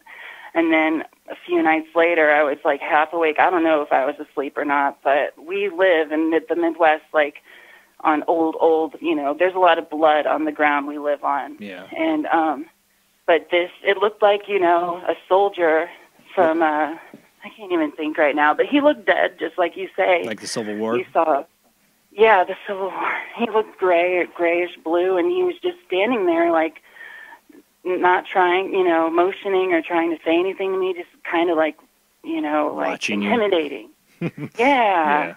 So, well, I don't know. The creature you first saw, though, what I find interesting is it wasn't a kid, it was a creature, and, you know, it looked like a messed up Ken doll or some kind, but you said the black eyes and its insistence, I mean, it was a dream, but what was going on there is it's asking you to come in, and had the black eyes reminds me of the black-eyed children stories. Because that's what they do. You know, they come up to the door with the black eyes, and they're like, let me in, let me in. You know, they're very insistent. So that's what it reminds me of. We got to go to commercial break. Thank you so much for calling in. Thank you. You're welcome. I'll be watching. Awesome. Thank you so much. You have a great night. Bye. You too. Bye. Now, I got somebody at 405 area code. Hang in there. They're on the other phone line. Just hang in there. We're going to go to commercial break here. But when we come back, we have the phone lines open. You guys are director show, man. We had some really good stories tonight. I can't wait to hear what more you guys are going to bring. I do have some stuff we can get to tonight if we don't get the phone calls as we get later in the show. I do want to cover I'm still just starting to decide, Rob, if we're going to do the sex demon video. I'm trying to decide. Find out from the chat room if they want to see the sex demon video. Let me know. We might get to that. There's your black-eyed kid. All right, guys, we'll be back after this short commercial break. Don't forget to go to our Patreon page. Donate $1 a month or $2 a month. $2 a month gets you exclusive content. It's coming soon, like our time slips and our portals and dimensions podcast we're going to do for the Patreon page. Become a subscriber for $2 a month, and you get direct access to that. All right, guys, we'll be back after this short commercial break. I'm going to say thank you, Brody, for the new Patreon.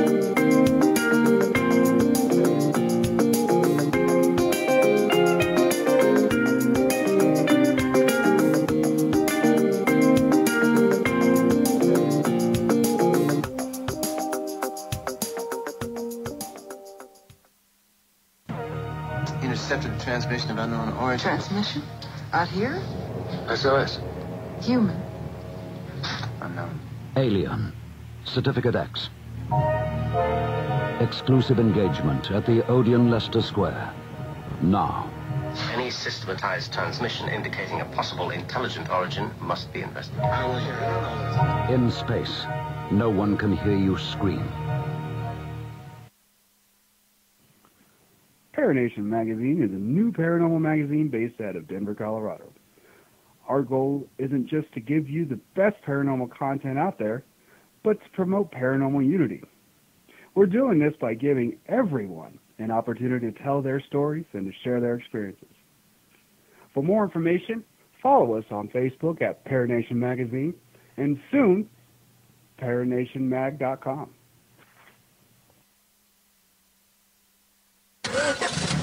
Knights of the road, here's your stallion. The car for freedom. The car for hot excitement. The car for a man who is alone against the elements. The Waibatsu Thunder. The pride is back. It's the power of a compact. Looks small, but it's so big. Fuel injected. Inject me. My Batsu Thunder. On the toll road of life, you have to pay to prove you can. Live the emotion of an individual. Thunder. The awesome power of nature distilled into one vehicle. Because after you get struck by lightning, there's thunder. The Waibatsu Thunder.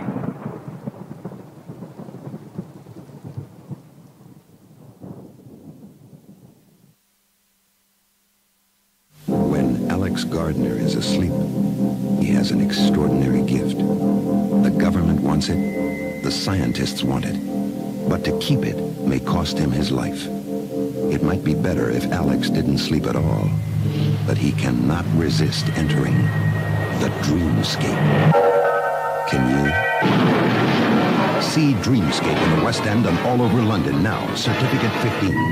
It takes an extraordinary adventurer to enter the dreamscape. This is an APAC studio presentation. Hey kids, tired of running away from home? Then getting lost and wrapping your big wheel around a cow? Then having no one to turn to other than that weirdo in the van with the dark tinted windows? Or his friend, your creepy Uncle John? Well, worry no more with new OnStar for Kids. Now you can run away in style with an OnStar for Kids kit installed in your big wheel, tricycle, or cute little smart car. Yes, just in time for Christmas, OnStar for Kids. So the next time you're on your way to Granny's house, or Weekend Dad's pathetic little bachelor pad, and you run over a homeless person in your toboggan, OnStar for Kids will clean up the mess, hide the hobo body, and get you there in time for nappies. This is OnStar. Do you need someone to kiss your boo-boo? This has been a presentation from Tim Morgan's APAC Studio. For more almost professional amateur comic studio content, visit the APAC YouTube channel. Search APAC 2002. That's APAC 2002 on YouTube. Edgar Allan Poe wrote Spirits of the Dead with a pen dipped in warm blood. You will see the ultimate in terror with this important all-star cast. Brigitte Bardot, Alain Delon, Jane Fonda, Terence Stamp, and Peter Fonda in Edgar Allan Poe's Spirits of the Dead. Only Poe's demented genius could bring to the screen such horror and evil. Spirits of the Dead stars Brigitte Bardot, Alain Delon, Jane Fonda, Terence Stamp, and Peter Fonda. Directed by three masters of the cinema, Federico Fellini, Louis Malle, and Roger Vadim. Spirits of the Dead is an adventure in terror beyond your wildest nightmares. Spirits of the Dead in color is rated R. I've seen things you people wouldn't believe. Attack ships on fire off the shoulder of Orion. I watched sea beams glitter in the dark near the 10-house gate.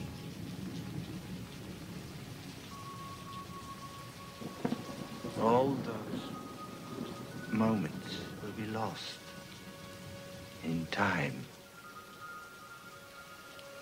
Like tears in rain. Time to die.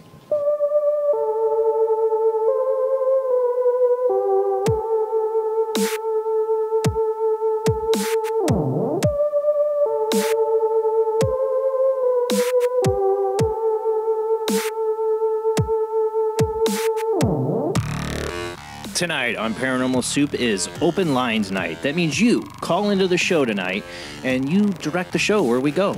You tell us your stories you have, paranormal experiences, or a conspiracy theory you want to talk about, or a subject you want to bring up. We're game. It's Open Lines. You direct the show. Art Bell was the master of that. He passed away a year ago as of yesterday. I still can't believe it's been a year. You want to call and share an Art Bell experience memory? I'd love it. My favorite memory is when Art Bell accidentally glued his lips together when he was live on air and ripped half his lip and mustache off while he was on air. Yeah, a painful moment for him, but it was hilarity. But I loved Art Bell, and one of my biggest regrets is I tried calling into the Art Bell show, I think about 3 times, and I never got through.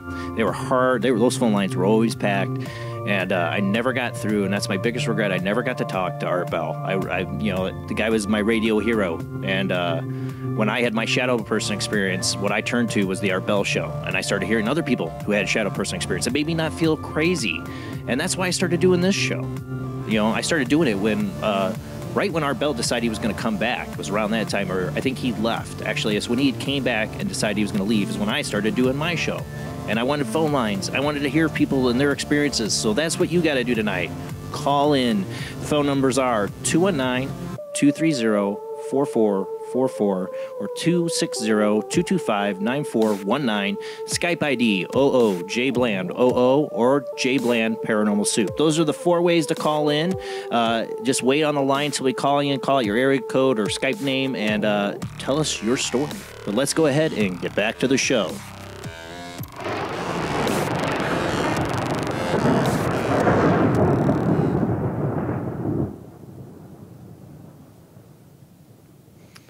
We already got somebody else been waiting on the line, so let's go ahead and get to it.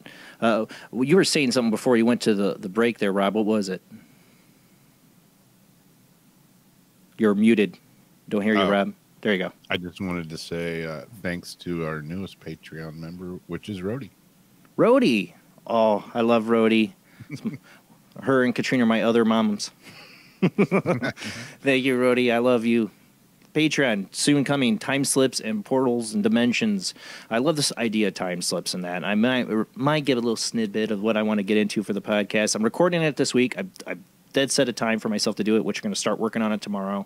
And it will be for Patrons only. You'll be able to listen on the Patreon app or website. You'll have the audio file only there to listen to. It's $2 a month for that access. For there's the World Wide Web Weird, just supporting them for $1 a month, but $2 a month will get the access to the exclusive content. All right, enough shameless plugging here for Paranormal Soup. Let's go ahead and get to the phone lines. We got 405 area code. Who do we got? It's Tyler, Jason. I'm still going to plug you right now. That sounded pretty raunchy. Tyler, I love you as a buddy, man, but I don't need to be plugged by you. Well, I was going to put a plug into the show or whatnot. Just talk about how I started listening. I mean, because you were just explaining, you were listening to your radio, the reason why you got started was because of him. Yeah. You were looking for answers. Well, I was looking for answers one day, and I mean, Coast to Coast Radio, it's such a broad radio station where it's not focused on like what you guys talk about, and that's why I was like, man, I really like this show, and I've been stuck at it for 3 years now. I'm not here for every show, but I pay attention. I don't know. You're here for a lot of them. I know you are. Thank you, Tyler. Thank you for your support, man. I mean, I don't know what I would be without you guys. I mean, I was one of those kids.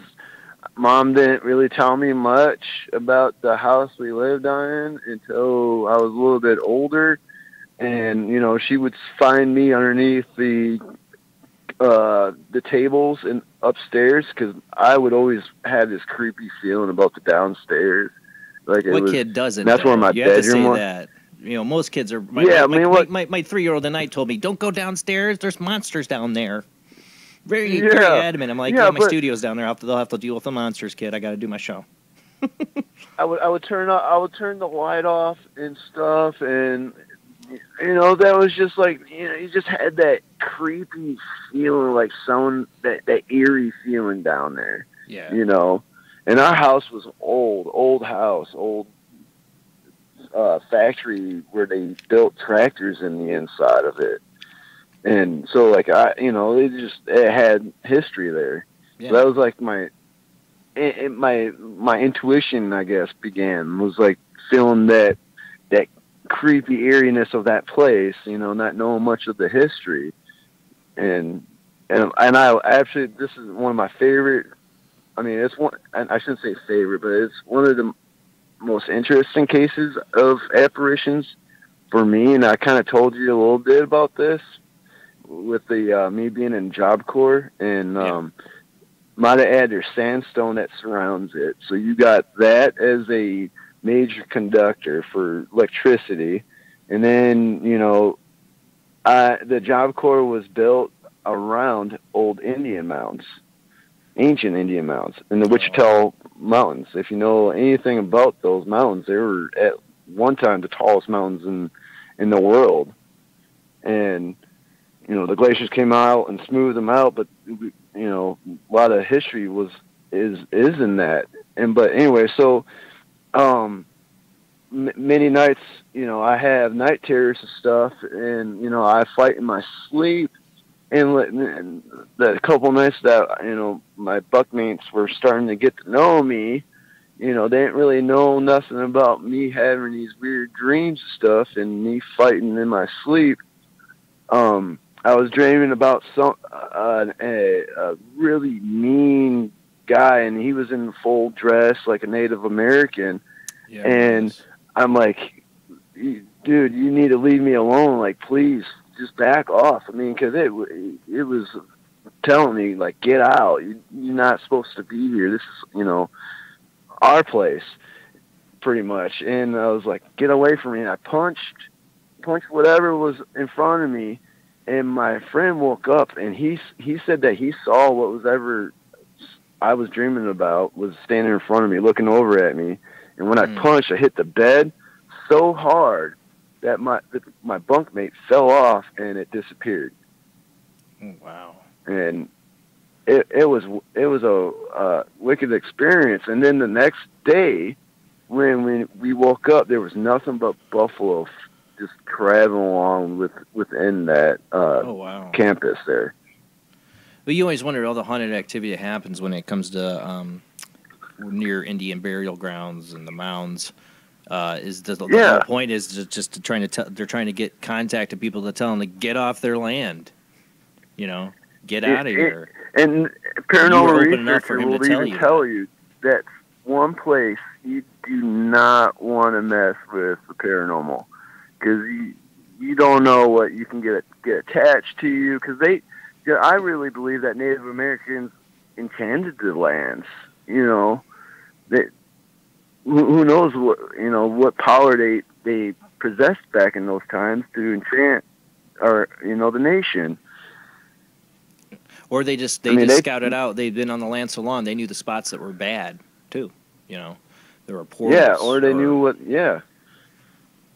Definitely. Well, thank you, Tyler, for calling in, bud. Yeah, man. Well, thank you for letting me share that cool experience there about Job Corps. I mean, that facility's no longer there. They closed it. Yeah. But well, I doubt they'll ever have anybody live there, though. Nope. I wanted to go back there and at least just try a session or something like that. Well, but be careful I'm not if you do. with it. I don't think you should mess with it, honestly, Tyler. Nope. I would love to tell you to go out there. My EVP brain wants that you go out there and get me some EVPs, Tyler, but you're open, and you seem to attract these things, so don't go walking into the shark's den. Yeah. And that's why I haven't been back. But when I go past that area, my brain goes, "Wow, man, I've experienced that there." Oh yeah, it changes you. It scars you forever. Well, thank you, Tyler. Well, thank you. Have a good rest of your night, guys. You too, bud. Again, guys, you can call in. There's a number of ways. I know who was trying to call in. I'm gonna see if I can call him back. Had somebody trying to call in. If you don't get through, try one of the other set of numbers. They are rolling across my screen, but they are 219-230-4444. There is the 260-225-9419. And there's somebody else already calling in. And then if somebody could beat you to the punch, there's Skype ID Jblandparanormalsoup and Skype ID Jblandoo. Those are your ways you can call in. If you don't get through, try one of the other ways. It's the best thing I can tell you. I only have 2 phones with 2 ways to call in on each. All right, we got another call. They're calling in tonight. We got the lines are burning up. We got 479 area code. Who do we got? Hey, this is Smog. Can you hear me? Oh, awesome. You got through. I was trying to find where you called in. Were you calling in on Skype before? I was calling on Skype as well. Yeah. That was the one phone line. I had that number, this number, the 219-230-4444, and the Skype ID. They both share the same phone, so that's why I couldn't pick you up. I was going to try calling you back. I got. Well, thank you so much, Smog, for calling in. You know, when your last caller hung up, I'd call again. That's another way to do it. You have a choice. You could either, you can either hear about when I was caught by angels or the whooshing demon. Angel or demon? I want to be the good boy who's like, yes, let's hear about the angelic experience. But you had to say the other choice had to be the demon, and I kind of have to go with the dark side. I'm sorry, I'm human. I get interested in the dark side more. To the dark side. We might have time for the other story, but let's go ahead and get to the demonic story. Okay. My mom, this is when I lived in California, and since, it was so expensive, I had to live with my mom. Oh, yeah. And she was away for the weekend, and I was home alone. And I was laying in bed, and I had the window open, because it's got great weather in California, Southern California, Orange County. So every night I had the windows open. And it's like this entity came in, it whooshed. And it hit, my door was partially open in my bedroom, and it hit the door, and it opened it. And then I could hear it like whoosh into the living room. Wow. It was an audible whoosh. But you didn't see anything, you're just hearing a dark entity. You didn't see anything, though, you're just hearing it.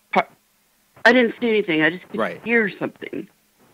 I could tell it was, cave in. It was, physically in the room, and it just whooshed in through the window and hit the door and opened the door. But the odd thing is, the following week, I was at work, and something whooshed by and hit my cubicle wall, and then continued on into the back of the office. It followed me to work. Wow. When you see, to me, I think that could be but a spirit. I never saw it again. That could be a spirit. The reason I think that, Smog, I don't know if you've heard my story about my grandmother when she passed, but that was at my work, and it wasn't me who experienced the whooshing, but that's exactly how they described it. When I saw my grandmother in the mirror, I was in a bathroom, and it was the day of her wake, and I was going to go to her wake after I got off my shift. I saw her in the mirror, and when I went out to the floor, because I was like, I got to step out, at the same time I had seen her, the kids out on the floor that were working, 3 of them, were like, I don't know what happened. There was this big whoosh through the store. They said whoosh.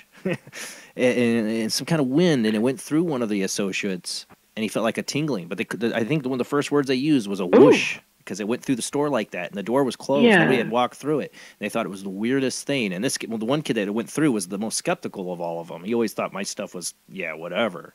But his eyes were really big, like, I don't know what that was. And they had no idea. I'd just seen my grandmother. I don't know what this was either. Did you have anybody who had passed in that time frame? No. It was, my mom was away for the weekend, and this thing decided to come in. Just because you had your window. Although my mom used to do, in the garage, she had a setup where she had her torch, and she melted glass to make beads. Mm-hmm. And she had shelving above her workstation, and a box fell onto her bench while she was, making beads, like a poltergeist. So I don't know if it was the same thing or not. But just little odd things like that here and there, you don't know. But it's like, can something just, because you left your window open, decide, hey, that's an open invitation, I'm going to fly right in, or, does that open up the barrier? Because I like to sleep with the windows open, You know, was there a screen? Was it a pure window? Yeah, there out was a screen. There was a screen, but it just came through somehow. See, it could be almost something that maybe elemental too. I don't know. I don't know what it was. It's like, oh, I prayed it away. All right, we got time. Go ahead and tell me what was. I had to go with. I want to make sure we got you say demonic. I want to have to point this out though, really quick. You say demonic, but who's to say that wasn't a good spirit? I mean, you don't know. It just it freaked you didn't out. seem good to me. No, did you get that kind of that feeling though? Then that dark feeling, like Yeah. So, Yeah, it felt dark. It felt dark. I always say trust your gut. If it felt bad, then it was probably bad. Now, so the angelic experience, that felt good. Not like this. So go ahead. Oh and tell yeah, us that was a miracle. Actually, the angelic one. I was at Disneyland applying for a job, and I was waiting in the waiting room for my interview, and I developed cramps, and so I asked where the bathroom was, and that was across from it was in its own building across from the guard shack where you come in for the employees parking. So anyway, I go in there, and someone was already in the stall. It was just a one stall with a sink, and across from the sink was a built-in towel trash can thing. And so I was leaned against the sink with my back towards the sink and waiting for the person to be done. And I had cramps, and I fainted. Well, I didn't totally black out, but it was like 3/4 to probably 90% out. Yeah. And I fell forward, and I hit my head on the towel dispenser, and then I fell back. And this bathroom was only like 5 foot by 8 foot. It was small. And I fell back, and I felt hands on my back. And I heard a voice. And it was like 2 angels. And the one angel that had my back was telling the other one to grab my head and turn it so it doesn't hit the sink. And they lowered me into the corner by the door. And I was on the floor, and I was kind of coming to, and I could see 2 angels kind of materialize in the same place as the wall. Yeah. And they have white robes, no wings. Yeah. I couldn't see their face, but I could see that they had sandals on, and they had like straps that went up their leg, like, a Roman sandals. And I always wondered why they came in and they caught me to keep me from bashing my brains out. Well, yeah. So they kind of I had a lump in the front of my head, but not on the back. Yeah, it could have been way worse. Did you have to go do the interview after that? They rescheduled it. The lady in the bathroom went and got somebody, and they took me to the nurse in Disneyland. And then I called my mom to come get me. Wow. But this was back in the late 80s. Yeah. Did you ever find out why you were passing out? It was the cramps. Just the pain was so bad. The pain? Oh, wow. The pain, yeah. They wore... I got them bad. They had white robes on, you said. So it was like... Yes. Was it kind of very like... biblical. I was going to say, it sounds very biblical, like what you're saying. Yeah. And they were male, it sounds like, right? They were male. They weren't... Yeah, and they had no wings. And I couldn't see their face. Was there like a bright light where their faces were? Or? No. They were like, normally illuminated. They weren't bright or anything, but they were just like half, materialized in the same space as the wall was, and I could see them. That is odd. Well, that's definitely a miracle. That would definitely qualifies as angelic, for sure. Yes, Sounds definitely. Like angels. Well, luckily there's some angels around Disneyland, or you just have angels that are watching out for you.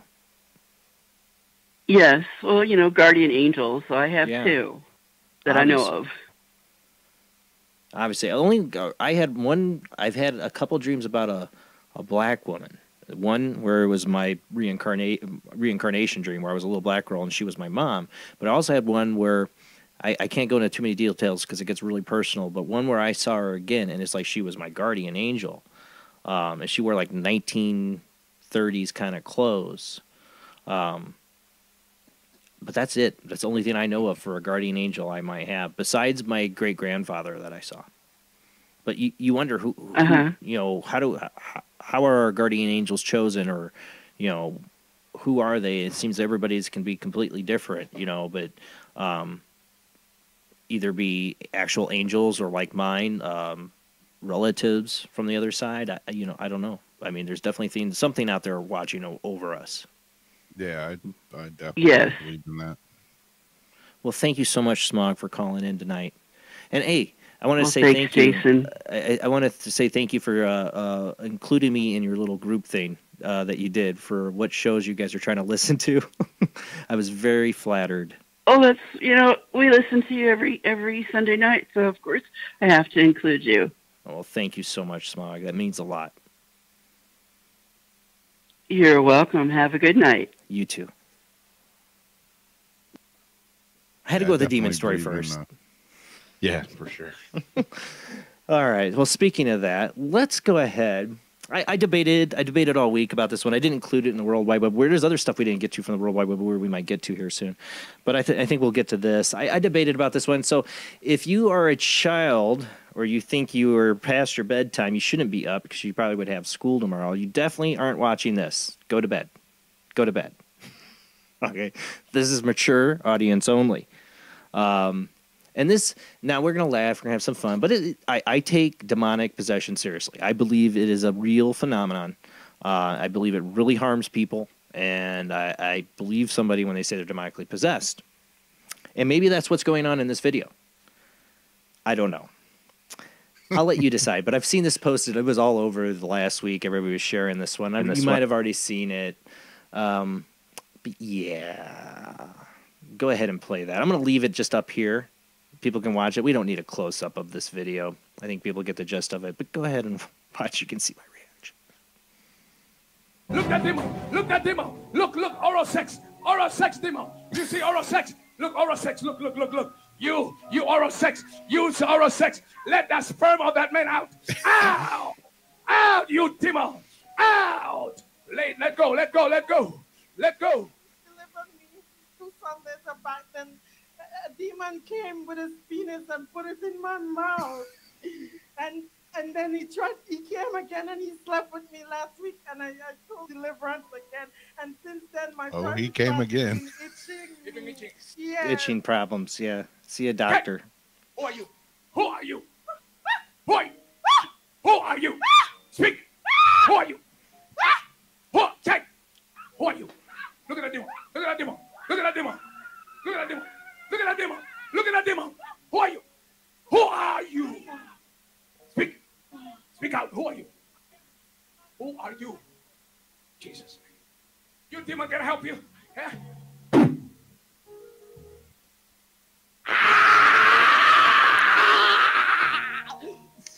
Come up from the private part. You in her private part. Is he saying private parts? He's spraying her private parts. That'll help the itching. Looks like it burns. This is for real? That's a matter of perspective, but yes. Go.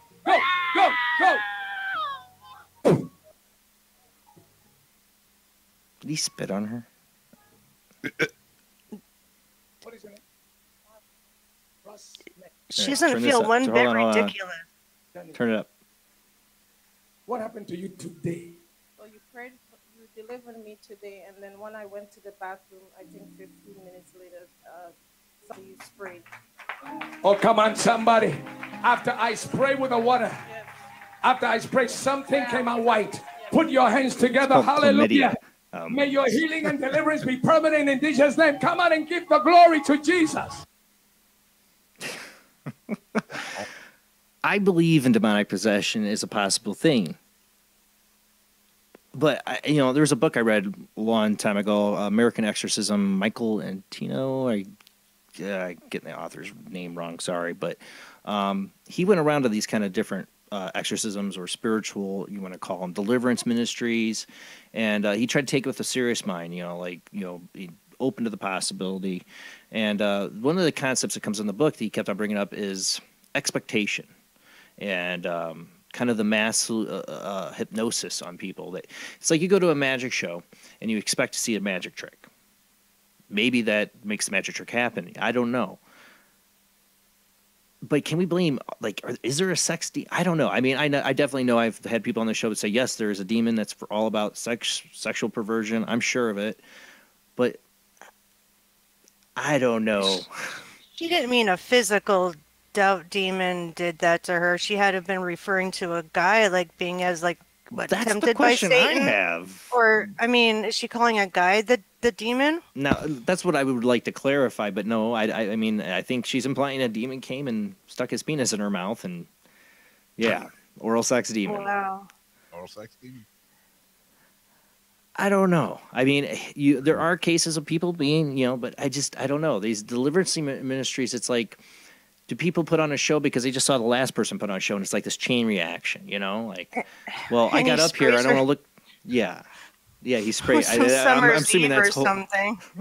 holy water. He's spraying her private parts with. Now comes with anti-itch formula. There might side effects: white pus coming out of your private parts. Don't worry, it's just the demon exiting your body. The demon gave you an STD. I'm sorry. I know I'm going to get some hate mail for this. Speaking of, there's an email if you want to send me hate mail. Jblandparanormalsoup@gmail.com. Or no, it's paranormalsoupjbland@gmail.com. The jbland one doesn't work. So paranormalsoupjbland@gmail.com. You tell me how offended you are. I played that video. You just email it right there.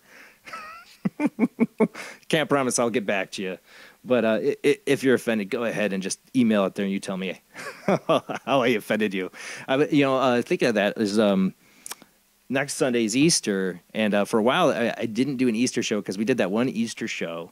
And we were showing all the creepy Easter bunny photos and that. And I got several people that were pretty pissed I did that on Easter, that I showed the creepy Easter bunny photos. I'm like, oh, come on. They're all over the social media during Easter. I showed them on my show. We had some fun. It's a holy day. So I stopped doing shows on Easter. Well, I accidentally scheduled Nick Redfern. So we won't be goofing off. We're going to have a really good guest, Nick Redfern. I've been reading his book. This is Alien Abduction Files, which I'm excited to have him on to talk about. Speaking of smog, she shared an article the other day. Let me make sure I got this here. I was going to read earlier to propose a question to the audience. Let me see if I can find this. And then I'm totally lost it. Amazing story of the world's only immortal creature. Me and my wife had this conversation not long ago about is there any creature out there that just never dies? There is. This was on a Mysterious Universe. I'm not going to read the whole article. Cockroaches. No, live forever. This thing is a, what do you want to call it? I lost the dang article, darn it. I'm not going to read the whole thing here. The creature in question is one that you would probably not even typically notice, let alone realize how truly unique, measuring only 4.5 millimeters across and equally as long, about the same size as your nail or your pinky, and almost entirely transparent, is a type of tiny jellyfish native to the Mediterranean Sea. Basically does this thing where it reverts into itself and regrows itself back to its original state, and it just can keep doing this endlessly. Weird. So do they get overpopulated with those, or do things eat them? Or well, things eat them, they die of other things, but in theory, if nothing touched them, they could live forever. That's and they're incredible. Studying this to see, of course humans can't do that. We can't invert and become tentacles and whatever it is. It becomes a plant-like substance and then regrows itself. We can't do that. Not yet. Well, that's the thing. Until someone figures out they might be able to. Something to call in tonight, 219-230-4444, 260-225-9419, or Skype ID oojblandoo, or Jblandparanormalsoup. Call in.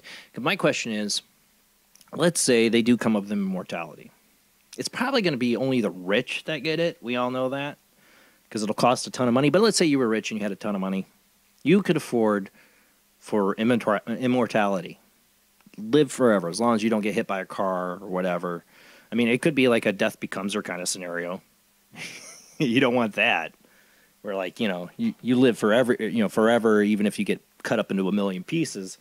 Nobody wants that. But let's just say, except for accidents, otherwise you live forever. That means anybody that died before you isn't going to be living forever. So if you lost anybody, this is my question I always thought about, would you choose that? Because that means whoever died before you, if you believe in an afterlife, you're never going to see them again, for sure, then, if you live forever, unless you get killed by an accident. Now, extend your life, yeah, for sure. I would love to do that. But what if you were totally immortal? You would totally live forever. Even car accident couldn't kill you. Would you make that choice? It means you would never get to see the other side. Or you live, there's a vampire choice. You live forever, barring a stake in the heart or your head getting cut off, but you're going to hell because you're living forever because you have to drink people's blood. The question is, would you live forever? Would you make that choice? I'd like to live longer. I don't know if I'd want to live forever, ever. You would miss out on everything else that you're supposed to do. We're not supposed to live forever. But I would like to live longer. I'd like to live a few hundred years, and I mean, the tech's going to be awesome. Or everything's going to go to hell. Yeah, but longer, the only way I'd want but to live forever. The only way I'd want to live forever, though, is if like the closest people that I know were living forever too. That'd be the only thing. If people I love were dying, I'd had to watch them die. I don't think I could do that. That'd be the question. That'd be the thing. If I could take my family with me, okay, for sure. The idea is that you wouldn't live forever, though. At some point, something's going to happen. You're going to have an accident or something's going to happen. But, never. I don't know. I don't know if I'd make that choice. We got another one, Rob, if you got the file ready. This one I thought was interesting. This was, let me see if I can pull it up here. Oh, shoot. See, these ones I had ready, and now they're all screwed up. Where did it go? Seeing this, everybody's sharing this one. The title of this article alone, this is The Woman Does Karate, Rob. Should find the photo picture there. The title of this story is from WIBW.com. Is the best. This is the best. Woman does karate. Son gets nude. Dog steals cornbread mix from Wisconsin Walmart, police say. Dog was like, I'm feeling cornbread right now. Yeah. This wasn't Florida. I'm astonished that it wasn't Florida. I just love the title of this article. Woman does karate. Oh, come on now. That's going to mess up on me. Oh, come on, tablet. Don't do that. It's so like mom's doing karate and the son's like, I think I'm going to get naked. The dog's like, I'm going over here to aisle 4 to get some cornbread. This is definitely, yeah, doing it with your children. Woman does karate, son gets nude, dog steals cornbread mix from Wisconsin Walmart, police say. All right, Eau Claire, Wisconsin, if I got that right. A mother and her son are in custody after causing a ruckus at a Walmart. Ruckus, that's one way to put it. Wednesday night, police said, yeah, a ruckus. Their dog chipped in too. Eau Claire Police Department identified 46-year-old Lisa Smith and her 25-year-old son, Benny Van, wow, as the suspects. Investigators, I don't think there's suspects. I think they're guilty. But okay. Investigators said the dog is named Bo. Responding officers said they found Smith yelling in the doorway trying to summon Bo. Smith allegedly brought Bo into the store without a leash, so he easily ditched his owner and started running up to unsuspecting customers. While Bo was doing that, Smith began tearing apart store displays and placing them in her shopping cart, police said. Walmart staff asked her to leave, and she complied. Police said she left the store to perform karate moves in the parking lot. Is there video of this? I really want... There's got to be some security cam video. I'm waiting for it. Bo, on the other hand, had not been brought to heel. By the time anyone found him, he was on his way out of the store with a box of Jiffy cornbread muffin mix in his mouth. Got to get some muffins. Police arrested Smith, but it wasn't without a fight. She allegedly kicked out a patrol car window when they finally got her in custody. Man, she got some karate moves. Looks like she got enough. Looks like they punched her in the face. Look at her. She's got like a bruise. karate moves to the face. Yeah. That's probably a bat into the face.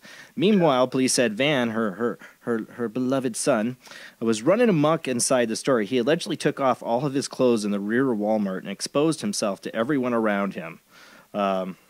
Hold on, my article's messed up. Fortunately for them, he tried to cover himself by putting on the clothes Walmart had on the racks. Even so, police said he didn't try to purchase them, so that is also a crime. Officers approached and commanded him to end the madness, but he refused. Authorities, he said, Van even used a scooter in an attempt to run off an officer. Please tell me there's security cam video of this. Come on. Please release it, Walmart. Please. I'm looking. Yo, I haven't seen it. Van faces charges for lewd and lascivious. Lascivious behavior, disorderly conduct, and retail theft. Smith is charged with disorderly conduct, resisting arrest, and misdemeanor bail jumping. So they were already arrested for before. Wow, I'm so shocked. Bo, however, was not charged. Police issued him a warning for theft. Oh my God. So people, I want to was there discussion about this beforehand? Like, hey, Mama, let's go down to Walmart. I'm going to get naked. You do some karate, and we're going to send the dog for some cornbread. They do the distraction while the dog takes off. Was this a planned thing or what? Or was it near Barstow when the drugs began to kick in? It was more like it was near the Walmart entrance when the drugs began to kick in. It's always Walmart, It's like it is Walmart, Could have been Myers. Yeah. I don't. Kmart. Why is it always Walmart? They got the best deals for the meth heads. I don't think these guys were interested in buying anything. And they said she was taking like store displays. I was just like, God, there's got to be a video coming out, please. I want to see it so bad. So bad. Don't forget, guys, you can still call in 219-230-4444, area code 260-225-9419, Skype ID oojblandoo or Skype ID Jblandparanormalsoup. Call in. Tell us about your paranormal experiences, your best Art Bell memories, conspiracy theories. I haven't heard any of those tonight. Anybody got a conspiracy theory they want to relay out there? What do you think's coming? I don't know. Right. If you got naked at Walmart, call in and tell us that too. Such bad press for Walmart because it does make me go, I don't want to go to Walmart. I don't want to see that. I just want to see the video of it so I can laugh later, but I don't want to see that physically. Walmart. Exclusively there. All right, so I've been talking about a podcast I'm doing here on time slips, one of my favorite topics. I got to pull up that article here. I'm going to have a number of stories tonight, and it's not just time slips. It's not just time slips, but the main things that are too related is time slips and parallel shifts, or dimension shifts, I should say, dimension shifts. Because there's people that actually slip back into time, walking into a room or they walk into a bathroom and it's suddenly ornate and vintage, and they walk out, come back in to show their friend, and it's not, as an example, there's tons. People have these experiences where they just slip in and out of time, sometimes to the future, but sometimes it's even like a whole other dimension. And some of those stories, what interests me the most. Let me see if I can pull up one of these ones. I'm sure you've heard this one. Some of the people are interested in this kind of story. I've definitely heard this story before. Is the man from Tarad, if I'm saying that right. That's one of them. And there's also a woman from Spain. Both these people claim to be from a parallel universe, not a different time, but a different reality where things were different. Let me do the one from Spain. This one comes from ghosttheory.com. This is the woman. Let me see if I can get my phone to work right. There we go. This, like I said, ghosttheory.com. Woman claims to be from a parallel universe. Let me skip ahead to the actual story. Garcia's experience was relayed in 2008 when she made an effort to search for help on internet. Apparently, it's just now making the rounds in America. This is back from 2012. This story's been around for a while, but this is always fascinating. Is it a hoax story? All these stories get sent around. Somebody's probably going to message me or email me and say, "Oh, this was proven to be a hoax or a story." I don't know, but it interests me because this is the concept I'm getting at. I want to get into the podcast about is the idea of people slipping time. I mean, think about all the people that go missing, like the missing 411 cases. Is it possible we talk about the black hole. Well, there's possible wormholes or something that happens here on Earth where people slip through into another dimension.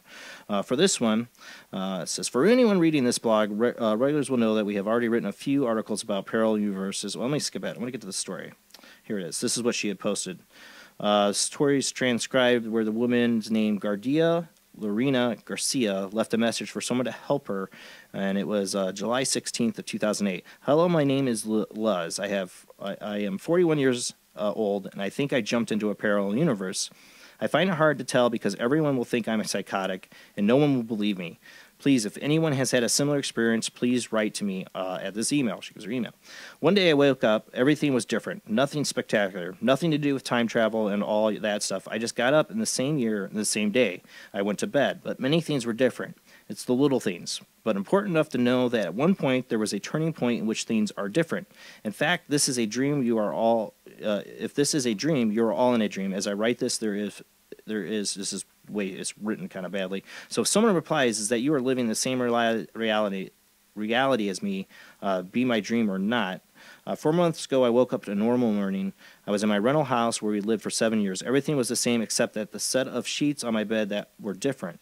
I did not give it too much importance at the moment. Well, my office was in my car, which was parked wherever, and was the same office where I worked in the last 20 years. But when I got to my office, it was not my office. Its name on the door and mine was not the same. I thought I had the wrong floor, but no, it was mine. I got to my office wireless area and looked. It was still working there, but was in another department reporting to a director who I did not even know. I went to the office to marked the directory. I said I was sick and left. Everything in my portfolio was the same, my cards, my ID, all the same, but I do not remember having changed departments at any time. I went to medical insurance and they tested me for drugs and alcohol, everything clean. I went to work the next day telling me not feeling well, I've been out of step. It's like I said, she's kind of rich. I think she's from Spain, so it's kind of translated. My appointment is the same, all the same. I watched I have watched all the papers that I keep in my house, and everything is the same. Soon I realized that something was wrong. I thought it was some kind of amnesia, as I had missing something. I cannot remember a time in my life, but I went online. Like I said, this is translated. I went online, and it was the day it should be, and news and least cover important were the same as the previous day. So some of the events were the same. Only little things have changed. 6 months ago, I'm not with my partner for 7 years. We left and started a relationship with a guy in my neighborhood. I know him well. I've been 4 months with him and know his name, address, where he works as a child, and where he is studying. Well, now there is this guy. It seems that he existed before my jump, but now no trace. I hired a detective to look for him, and there he's flat. So she was dating a guy, and she comes to this universe, and he doesn't even exist. So imagine that.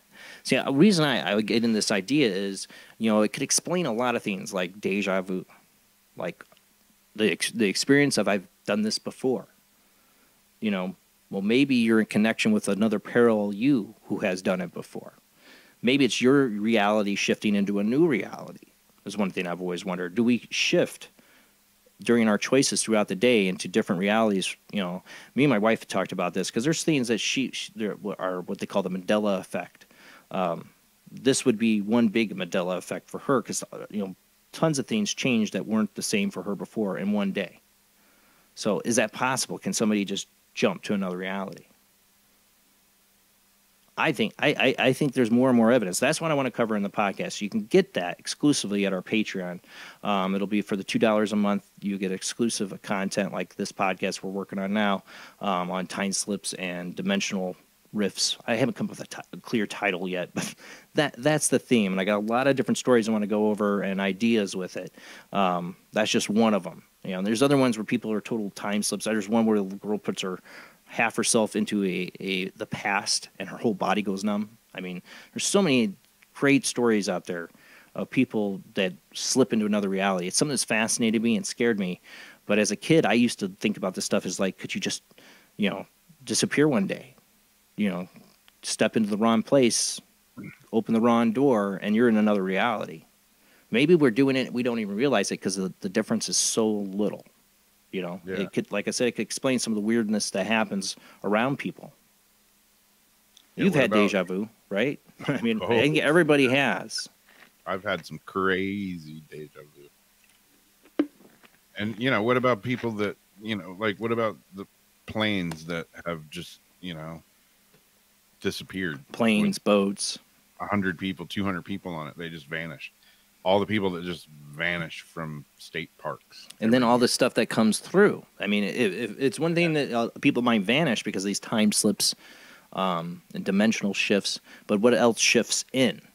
You know, Yeah. it could explain the Bigfoots. It could explain the Mothman. It could explain a lot and why they disappear, because they are only in our dimension for a little bit, but they're pulled back, sucked back. Because a lot of these stories involve people, they're there in a new place, but they seem to get sucked back, or something happens and they end up back in their original, like their universe adjusts. Like, oh wait, you don't belong here in 1895. You need to be back in 2019, and pull you back. Or you don't belong in this parallel universe, where they still have cocaine and Coca-Cola or something, something crazy, It could explain so much, not just the missing people. It can explain the creatures that people see, and the places like Skinwalker Ranch, where they have all these different crazy things that cryptoid creatures, UFOs, Bigfoots. It could be open doorways or portals there. That place has always intrigued me and tripped me out there. And it's not the only place. There's a lot of places that qualify to have this kind of activity. We're going to be going to commercial break soon, but I remind you guys again, I know it's getting late, but we can take more phone calls. 219-230-4444, 260-225-9419. That one I always have to remember. Or Skype ID Jblandoo or Jblandparanormalsoup. Those are the four ways you can call in on two phone lines. Call in. Tell us about your paranormal experience. We've had some really good ones tonight, for sure. Let me see what else I had here for tonight, too. I had one other article I wanted to cover here. I might save it till after the commercial break. Darn it. Keep losing what I had here. Oh, I know. This is the one thing we didn't get to on the World Wide Web of Weird. I don't know. I might have to save this till after the commercial break. But we had somebody mention this, actually. It was Smog. She was talking about, it seems like all the angelic and demonic things are 7 or 8 feet tall. The last article we didn't get to is there's another humanoid with wings, and this one was humanoid with wings and bright green eyes in Illinois. It's from Mysterious Universe. I've seen a lot of people posting this. I might save this till after commercial break because this is a good one. But yeah, man calls 911 to report a 7 to 8 feet tall humanoid with wings and bright green eyes. This is a good one. I'll save it till after the commercial break. But yeah, why are they so tall? Because, well, I don't think they're human. I think whatever they were or where they're from, the shadow person experience I had, I felt like it was one main entity that was taunting me, but there was a couple times I felt like different things stepped in. They had a connection to something else, because there was its usual height around me. When I first saw it was like 7 foot tall, but sometimes it would be smaller. It could change its size and shape. When it walked up to me when I was standing outside and I was smoking a cigarette, bad. It was tall, but I felt like it was tall because it almost like had a hat on. That was the time I thought it was like a hat, but it was tall because of that. But when I saw it in the woods, it was like a tall figure. I thought it was Bigfoot out there or something, the big shadow I saw. It was tall. It was big. So why? Is this what, we're seeing just the glimpse of what it would look like, its physical form? I mean, something not good if it's that 7 or 8 feet tall. Whatever it is, what I dealt with was very negative. If it's a creature from another dimension, they're not good. They're evil, scary things. But there's been a lot of these stories we've had on the World Wide Web of Weird about these creatures that have been popping up. So we're talking about Skinwalker Ranch. Well, something's going on in Illinois, around the Chicagoland area. And some people keep equating it to Mothman. And I hate that because I live so close to Chicago. You got to wonder what could be there. What could happen? Because the Mothman always seems, they always say, the Point Pleasant thing, that is a predicator to a disaster.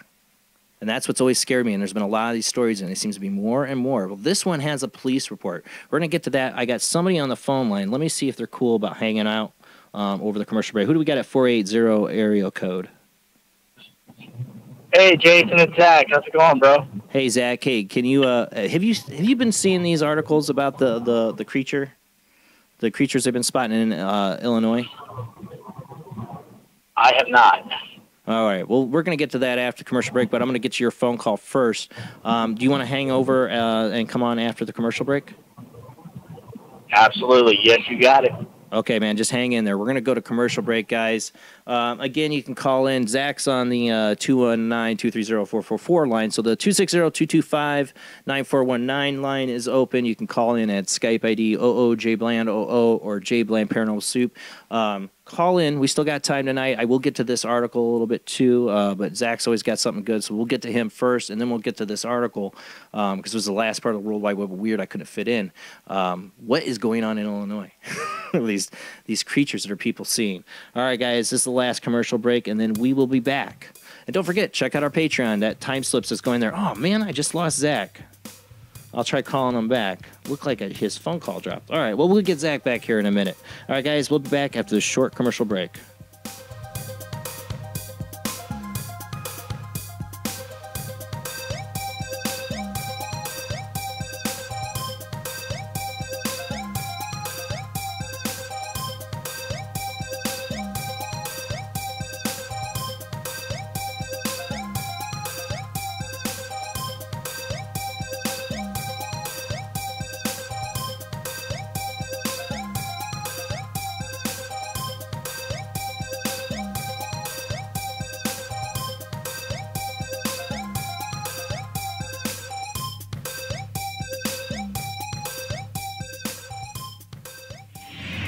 Don't be alarmed.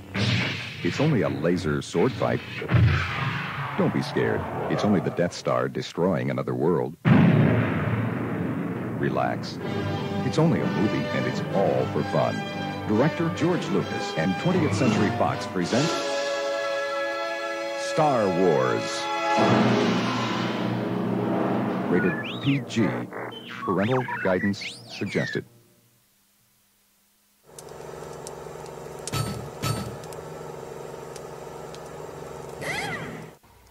Bank. We're with you every step of the way. We sell your dreams. We're not a soulless, monolithic institution. We are, but we use nostalgic imagery. It's walking into your dream home. You can't really afford it. We'll lend you the money anyway. It's kids graduating from college. With pointless degrees riddled with debt. It's happy picnics on the beach. There's sewage in the water. Family portraits with everyone dressed the same. You look like twats. Canoeing in the lake. By the power station. Catching fireflies in a jar. And watching them die. Cheering at high school football games. The kids are giving each other brain damage. These are the things our lives are made of. Interest rates only 33.4%. Bank. We're the American bank that truly, more or less, cares. About profits.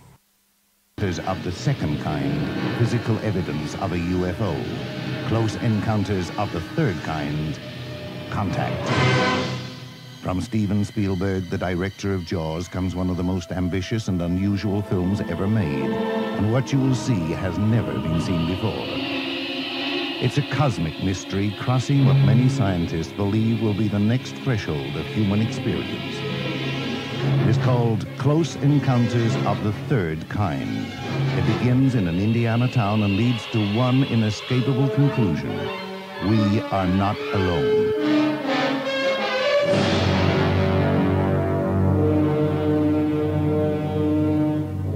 Close Encounters of the Third Kind. Certificate A. Now showing at the Odeon, Leicester Square.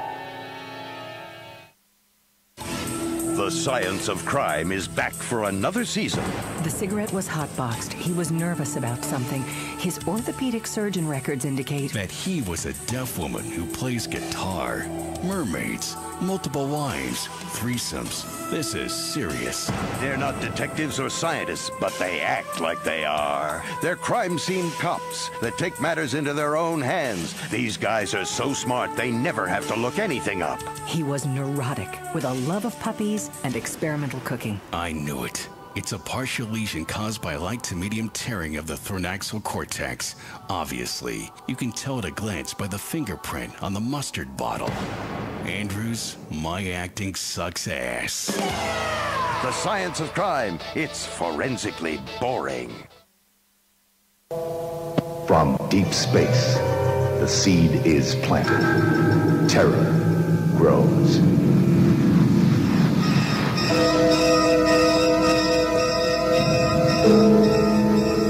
Invasion of the Body Snatchers. Certificate X. Now showing London Pavilion, classic Oxford Street.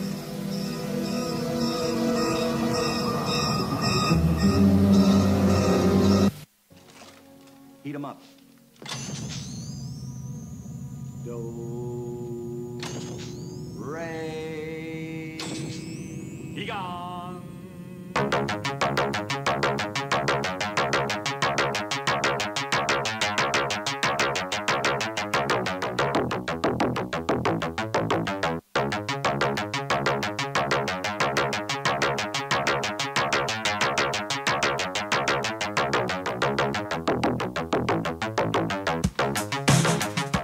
Tonight on Paranormal Soup, it's open lines night. It means you can call in, tell us about your paranormal experiences, anything you really want to talk about. Keep it weird. That's the best way. I don't want to get into politics or anything like that, really.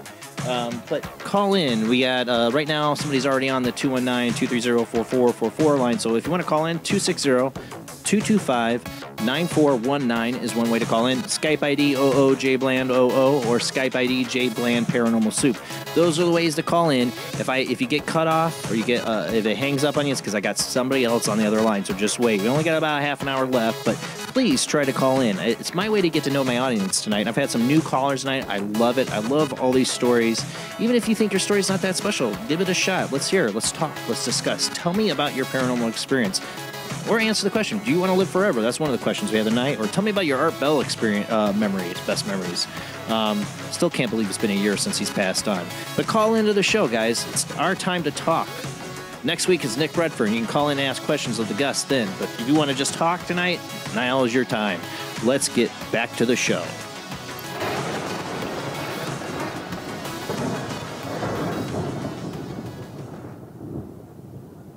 Now, I think I got Zach back on the line. His call dropped. Are you there with us, Zach? Yep, I'm here, brother. Can you hear me? Yeah, I hear you. You hear me? Yeah, I apologize for that. My call dropped. I'm driving through a Native American reservation, and just some parts of it, I lose cell phone coverage, so I apologize for that. Well, we were talking about the Native Americans tonight, and maybe the spirits are messing with you. Not good for cell phone service. Maybe. But anyway, dude, I wanted to call in tonight to actually share two stories that I have. I'll keep them as short as possible, but I would probably classify them as alien abductions. For you? For me, yep. Oh, wow, Zach. All right. And both of these stories are the first time that I'm telling this out in the open. Not even my fiance knew about these stories. But anyway, the first one occurred when I was 14 years old. I remember I woke up and I saw a bright light. And all I remember is that everything went dark, and I felt like I was falling. And I remember hitting the bed, and I woke up, and I noticed that all of my pajama tops were on, but my underwear was missing. Ooh. And I never saw a pair of underwear again. Oh, that's an uncomfortable thought. And then the second one occurred when I would probably say I was maybe 20 years old. And I remember I was laying in my bed, and I remember I was floating. And when I wake up, I'm over in a bright room. It's just completely white. And I'm laying on a circular white bed. Everything is white. The sheets, the pillows, you name it. They're all white. Next thing I know, there's a door that's in the front of the room there. I see a woman come into the room. She had long brown hair, pale skin, and she was wearing a red, I'm trying to figure out how to describe it, but it was a long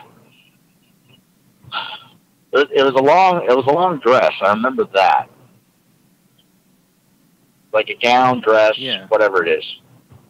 Anyway, she comes in, she gets into the bed with me, and she starts holding me. And the entire time that this is occurring, I just feel like I'm at peace. I'm not scared, but at the same time, I don't know exactly what's going on. Anyway, this woman just starts holding me. She's petting my hair. She has her left arm around my shoulder. And I can't remember exactly the full extent of what happened, but there was another entity that came into the room, but I couldn't see this individual's face. All this person had on was just a long white robe. Pale skin, and I don't remember the full conversation. I can't remember it now. But I remember this individual said, "It's time for you to leave now." And just as this individual left the room, it happened for maybe 2 minutes. This woman was still in the bed with me. But I could feel her actually pulling away. And at this time, my eyes are closed. And as she's getting out of the bed, I start reaching out to grab onto something, and I start whimpering. You know, because I'm trying to tell her, no, don't go, don't go. And I end up wake up in my bed, and I start crying. And I don't know why I was crying.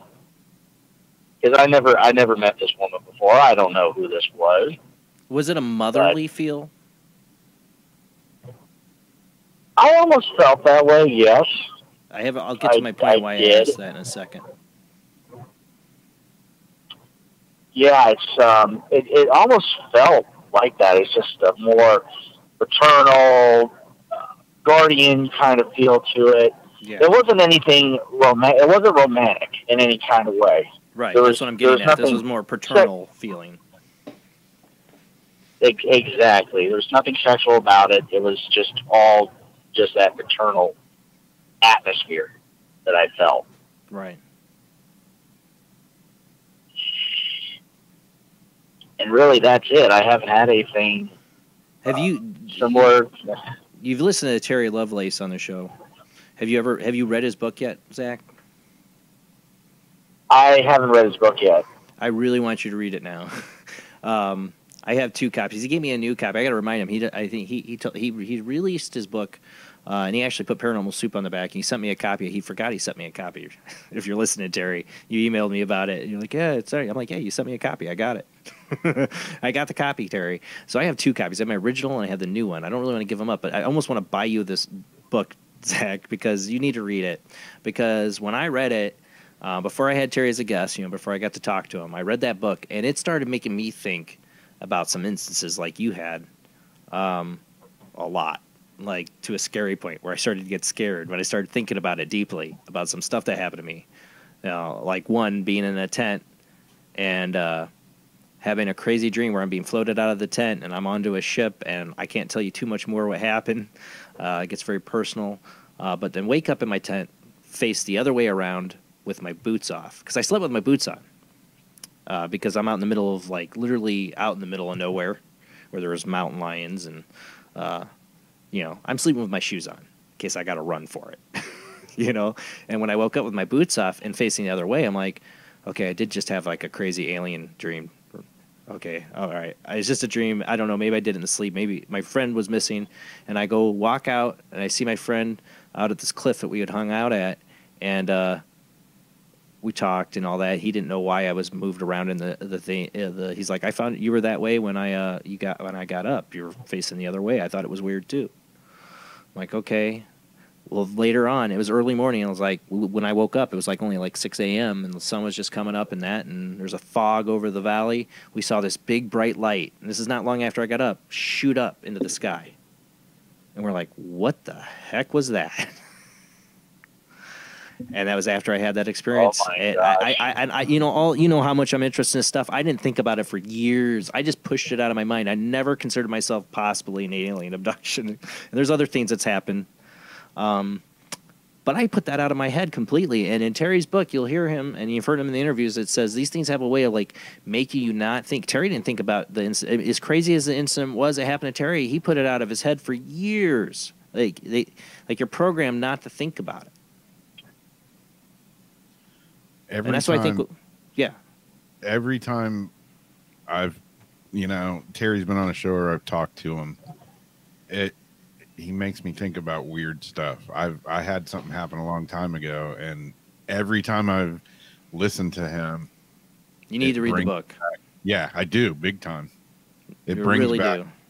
weird. Well, Zach, homework project. Go get the book, Incident at Devil's Den, and then think about your experiences again.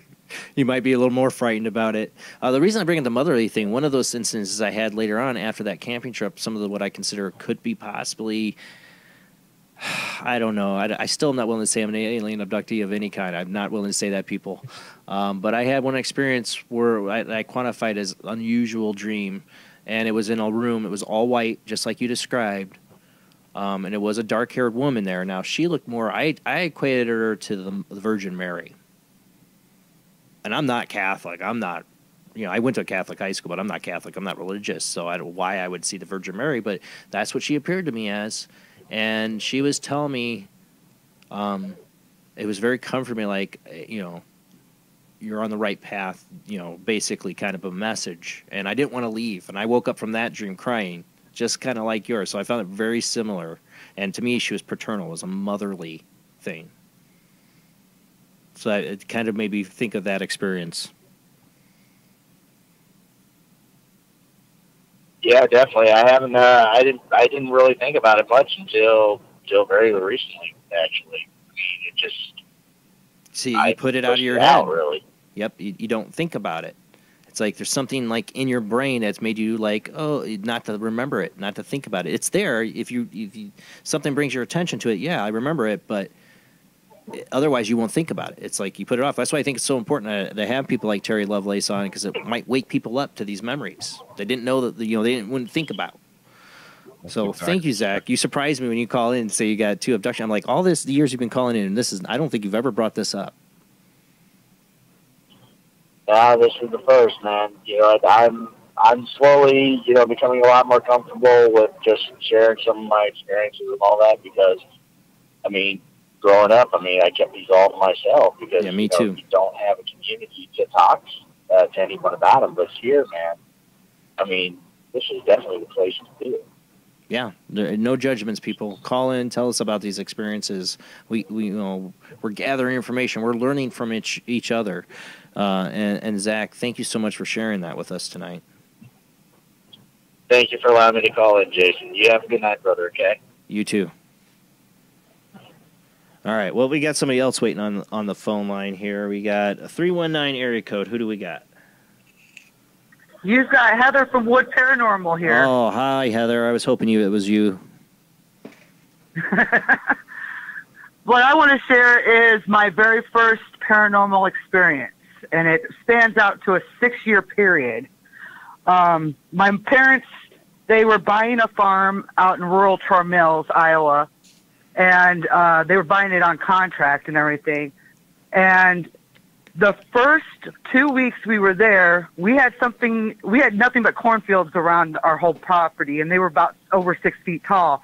We had some figure, like well, today I would describe it as the Jeepers Creeper character. Really? I mean, trench coat, the hat and everything, standing on top of the corn stalk, staring at the house. Yeah, for the first 2 weeks we moved in. How old were you? And me and my brother, I was 7 going on 8. My brother was 6 going on 7 at the time. And my mom saw it too, and my dad, he saw it, but he just ignored it because he doesn't believe in all this paranormal stuff. So for 2 weeks straight, we had something standing on top of cornstalk staring at us and everything. We'd go out every morning before the bus get there, go to that exact spot that we seen it, thinking we'd see some tracks or something. Never found any tracks. No cornstalks were broken or anything. Then we were informed that every tenant that lived at this property, this farm, only stayed for 6 months. We were there for 6 years. The occurrences that started in the house, it started out with little green orb balls in my room. How big were they? They were pretty good size, like quarter size. And they'd just be like a green ball of light. Would it illuminate? It would only illuminate that side of the room that it was glowing at and everything. Then we started getting what looked like shapes of figures on the walls. This is like those, I'm trying to think of the way to word it. Shadow person? It's the walls with no, they just started forming on the walls. Like there would be like one looked like a wolf, half wolf, half person. One looked like a guy with long hair with horns sticking out. And that one. So it's weird shadows on the wall that would take shape. They would take shape on the wall. Yeah. Okay.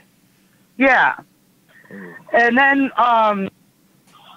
my brother kept losing his Matchbox toys, but we could hear it running around in between the floorboards and everything. We thought it was mice. Well, we started seeing little humanoids, not bigger than like the army toy soldiers back in the day. Yeah. Yeah, all different colors. I mean, they were all different colors and everything. We told my mom and my dad. Of course, my dad didn't believe me and everything, but we were telling my mom about it. And we went to school and everything, came back. My dad usually was at work by the time we got home from school and everything. He was still there, sitting on the kitchen table right where we had left him when we went to school. And I asked my mom, I'm like, why isn't he at work? Because he saw those little figure men that you guys were talking about. Okay. So what did, you said they were different colors. I'm sorry. I'm just really curious. I'm sorry, Heather. So, I mean, like, what did they, like, what did they, were they I'm not sure human? exactly what brought them on. Yeah, they looked like little naked humans. They were red, green, blue, black. Well, I'm assuming they're naked. Well, yeah, but I mean, they look I didn't see clothes on them. Did they have faces, or I mean, did you get any, or was it like a quick glimpse? Yeah, of they had human faces, forms, yeah, and everything, and like a body. Wow. And everything, and they were all over the house and everything, and it wasn't until my dad saw them on his own eyes that he started believing something was wrong with the house. So he went down to the courthouse or whatever the house thing is that gives you all the history of the house. Yeah. And we found out that the whole property was built on an Indian burial ground. That's what I wondered. And that's why nobody stayed there longer than 6 months. Well, when the landlord found out that we found out the truth of what was going on and everything, she went and immediately gave us a 30-day eviction notice. Oh, jeez. Yeah. And this was was this why you got out? Was this at the end of the 6-year period? Then that happened, or? Yeah, that was towards the end of the 6th period. Wow. What it was the landlord had always told us that if we found any bones in the back 40 acres, yeah, that it was cow bones, right? Oh, what a liar! Living far away from anybody. I had this idea to occupy myself. I was going to collect cow bones and wire them up. Yep. So I'm digging up these bones, and all of a sudden my dad just happened to glance at one, and he's like, "Those are not animal bones. Go put them right back where you got them." Oh my God. And yeah.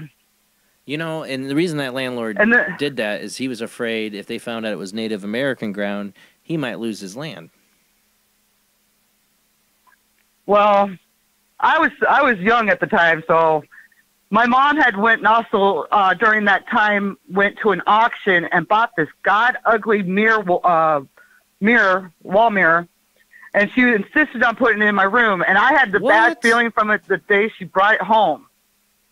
Well, one night my brother wouldn't sleep in his room because he was hearing knocking on the walls and everything, so he was sleeping with me and everything. He went elbowed me. He's like, I'm like, what? He goes, look in the mirror. So I'm adjusting my eyes and everything. I finally adjust my eyes. There is a black shadow figure with white triangle teeth staring straight at us. Yes, it knocked So you off. could see its went teeth? through the mirror. Yeah, I could see its teeth. And my brother, he was like terrified, and it went through the mirror, knocked the mirror off the wall, and broke it, which woke my mom and my dad up. They're up on their way up the stairs. They watched this thing dart underneath my bed and move the bed out from underneath me. Oh, so it just like moved the bed when it went under it? Like, yeah, it went under the shoved it? bed, and then it paused for a minute or Yeah. so, and then all of a sudden my bed just moved away from the wall. And I fell on the floor, and my brother went flying downstairs. So You said this was in Iowa? Yep. Did you ever gone back or looked to see if anybody's living at that property now? There is somebody that's living there. What they did was they tore down the house and rebuilt on top of that house. That won't do no good. But otherwise the buildings are still there and everything. That won't do no good. You know it won't do no good. Whoever's living there's got to be having something I weird know. going on.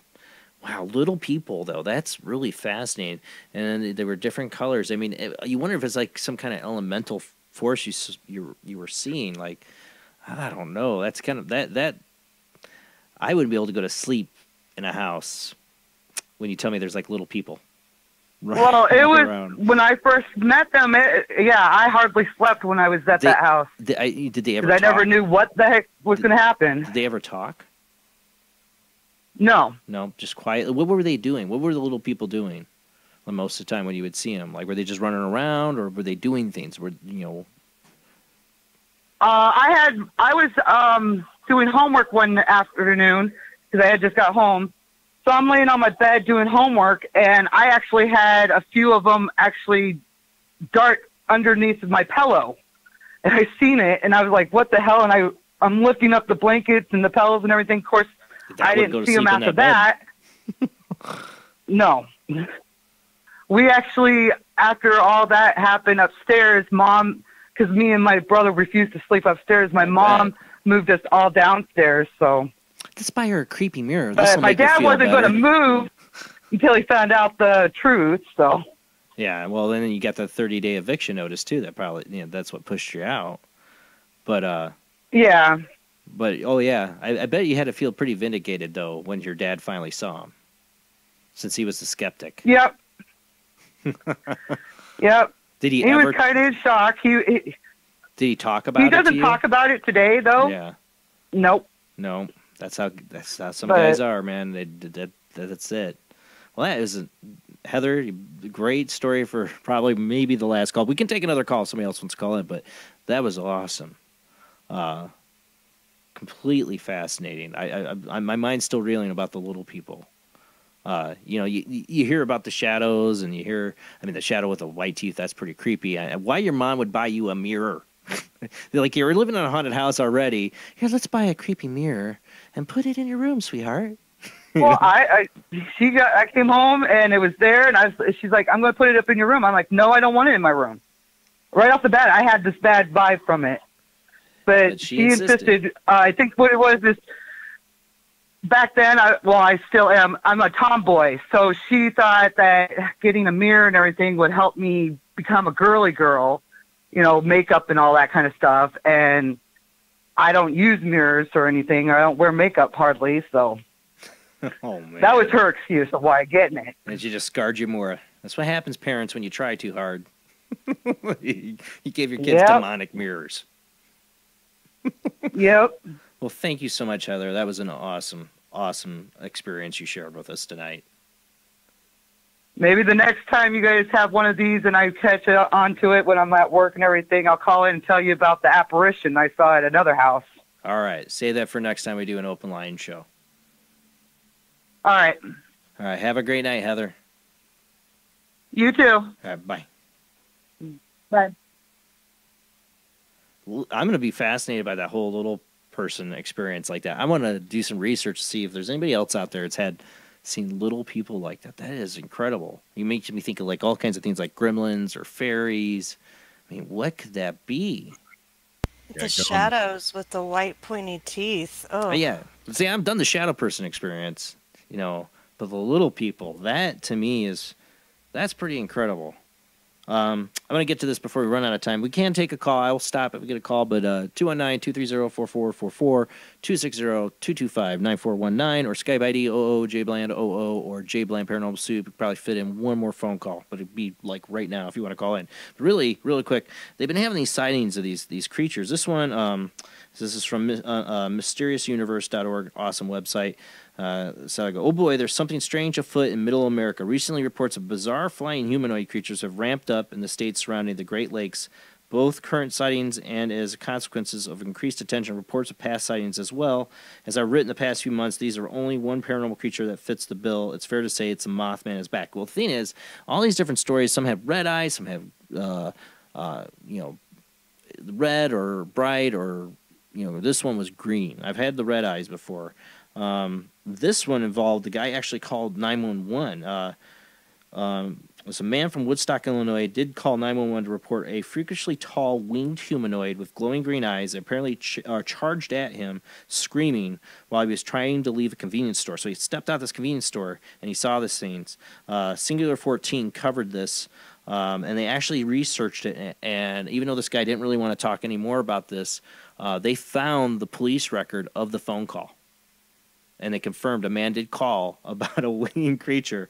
This is his story. I was outside Jewel Osco in Woodstock, Illinois, and I am believed to have seen the same visual of an unusual being in the McHenry County Fairground. It screeched at me and then charged the fence about 30 feet from the fence. It had very bright green eyes, had wings, and was all black, leathery colored. It ran backwards towards the woods in McHenry County Fairgrounds. I called the Woodstock Police Department, and they had county sheriffs respond to the location.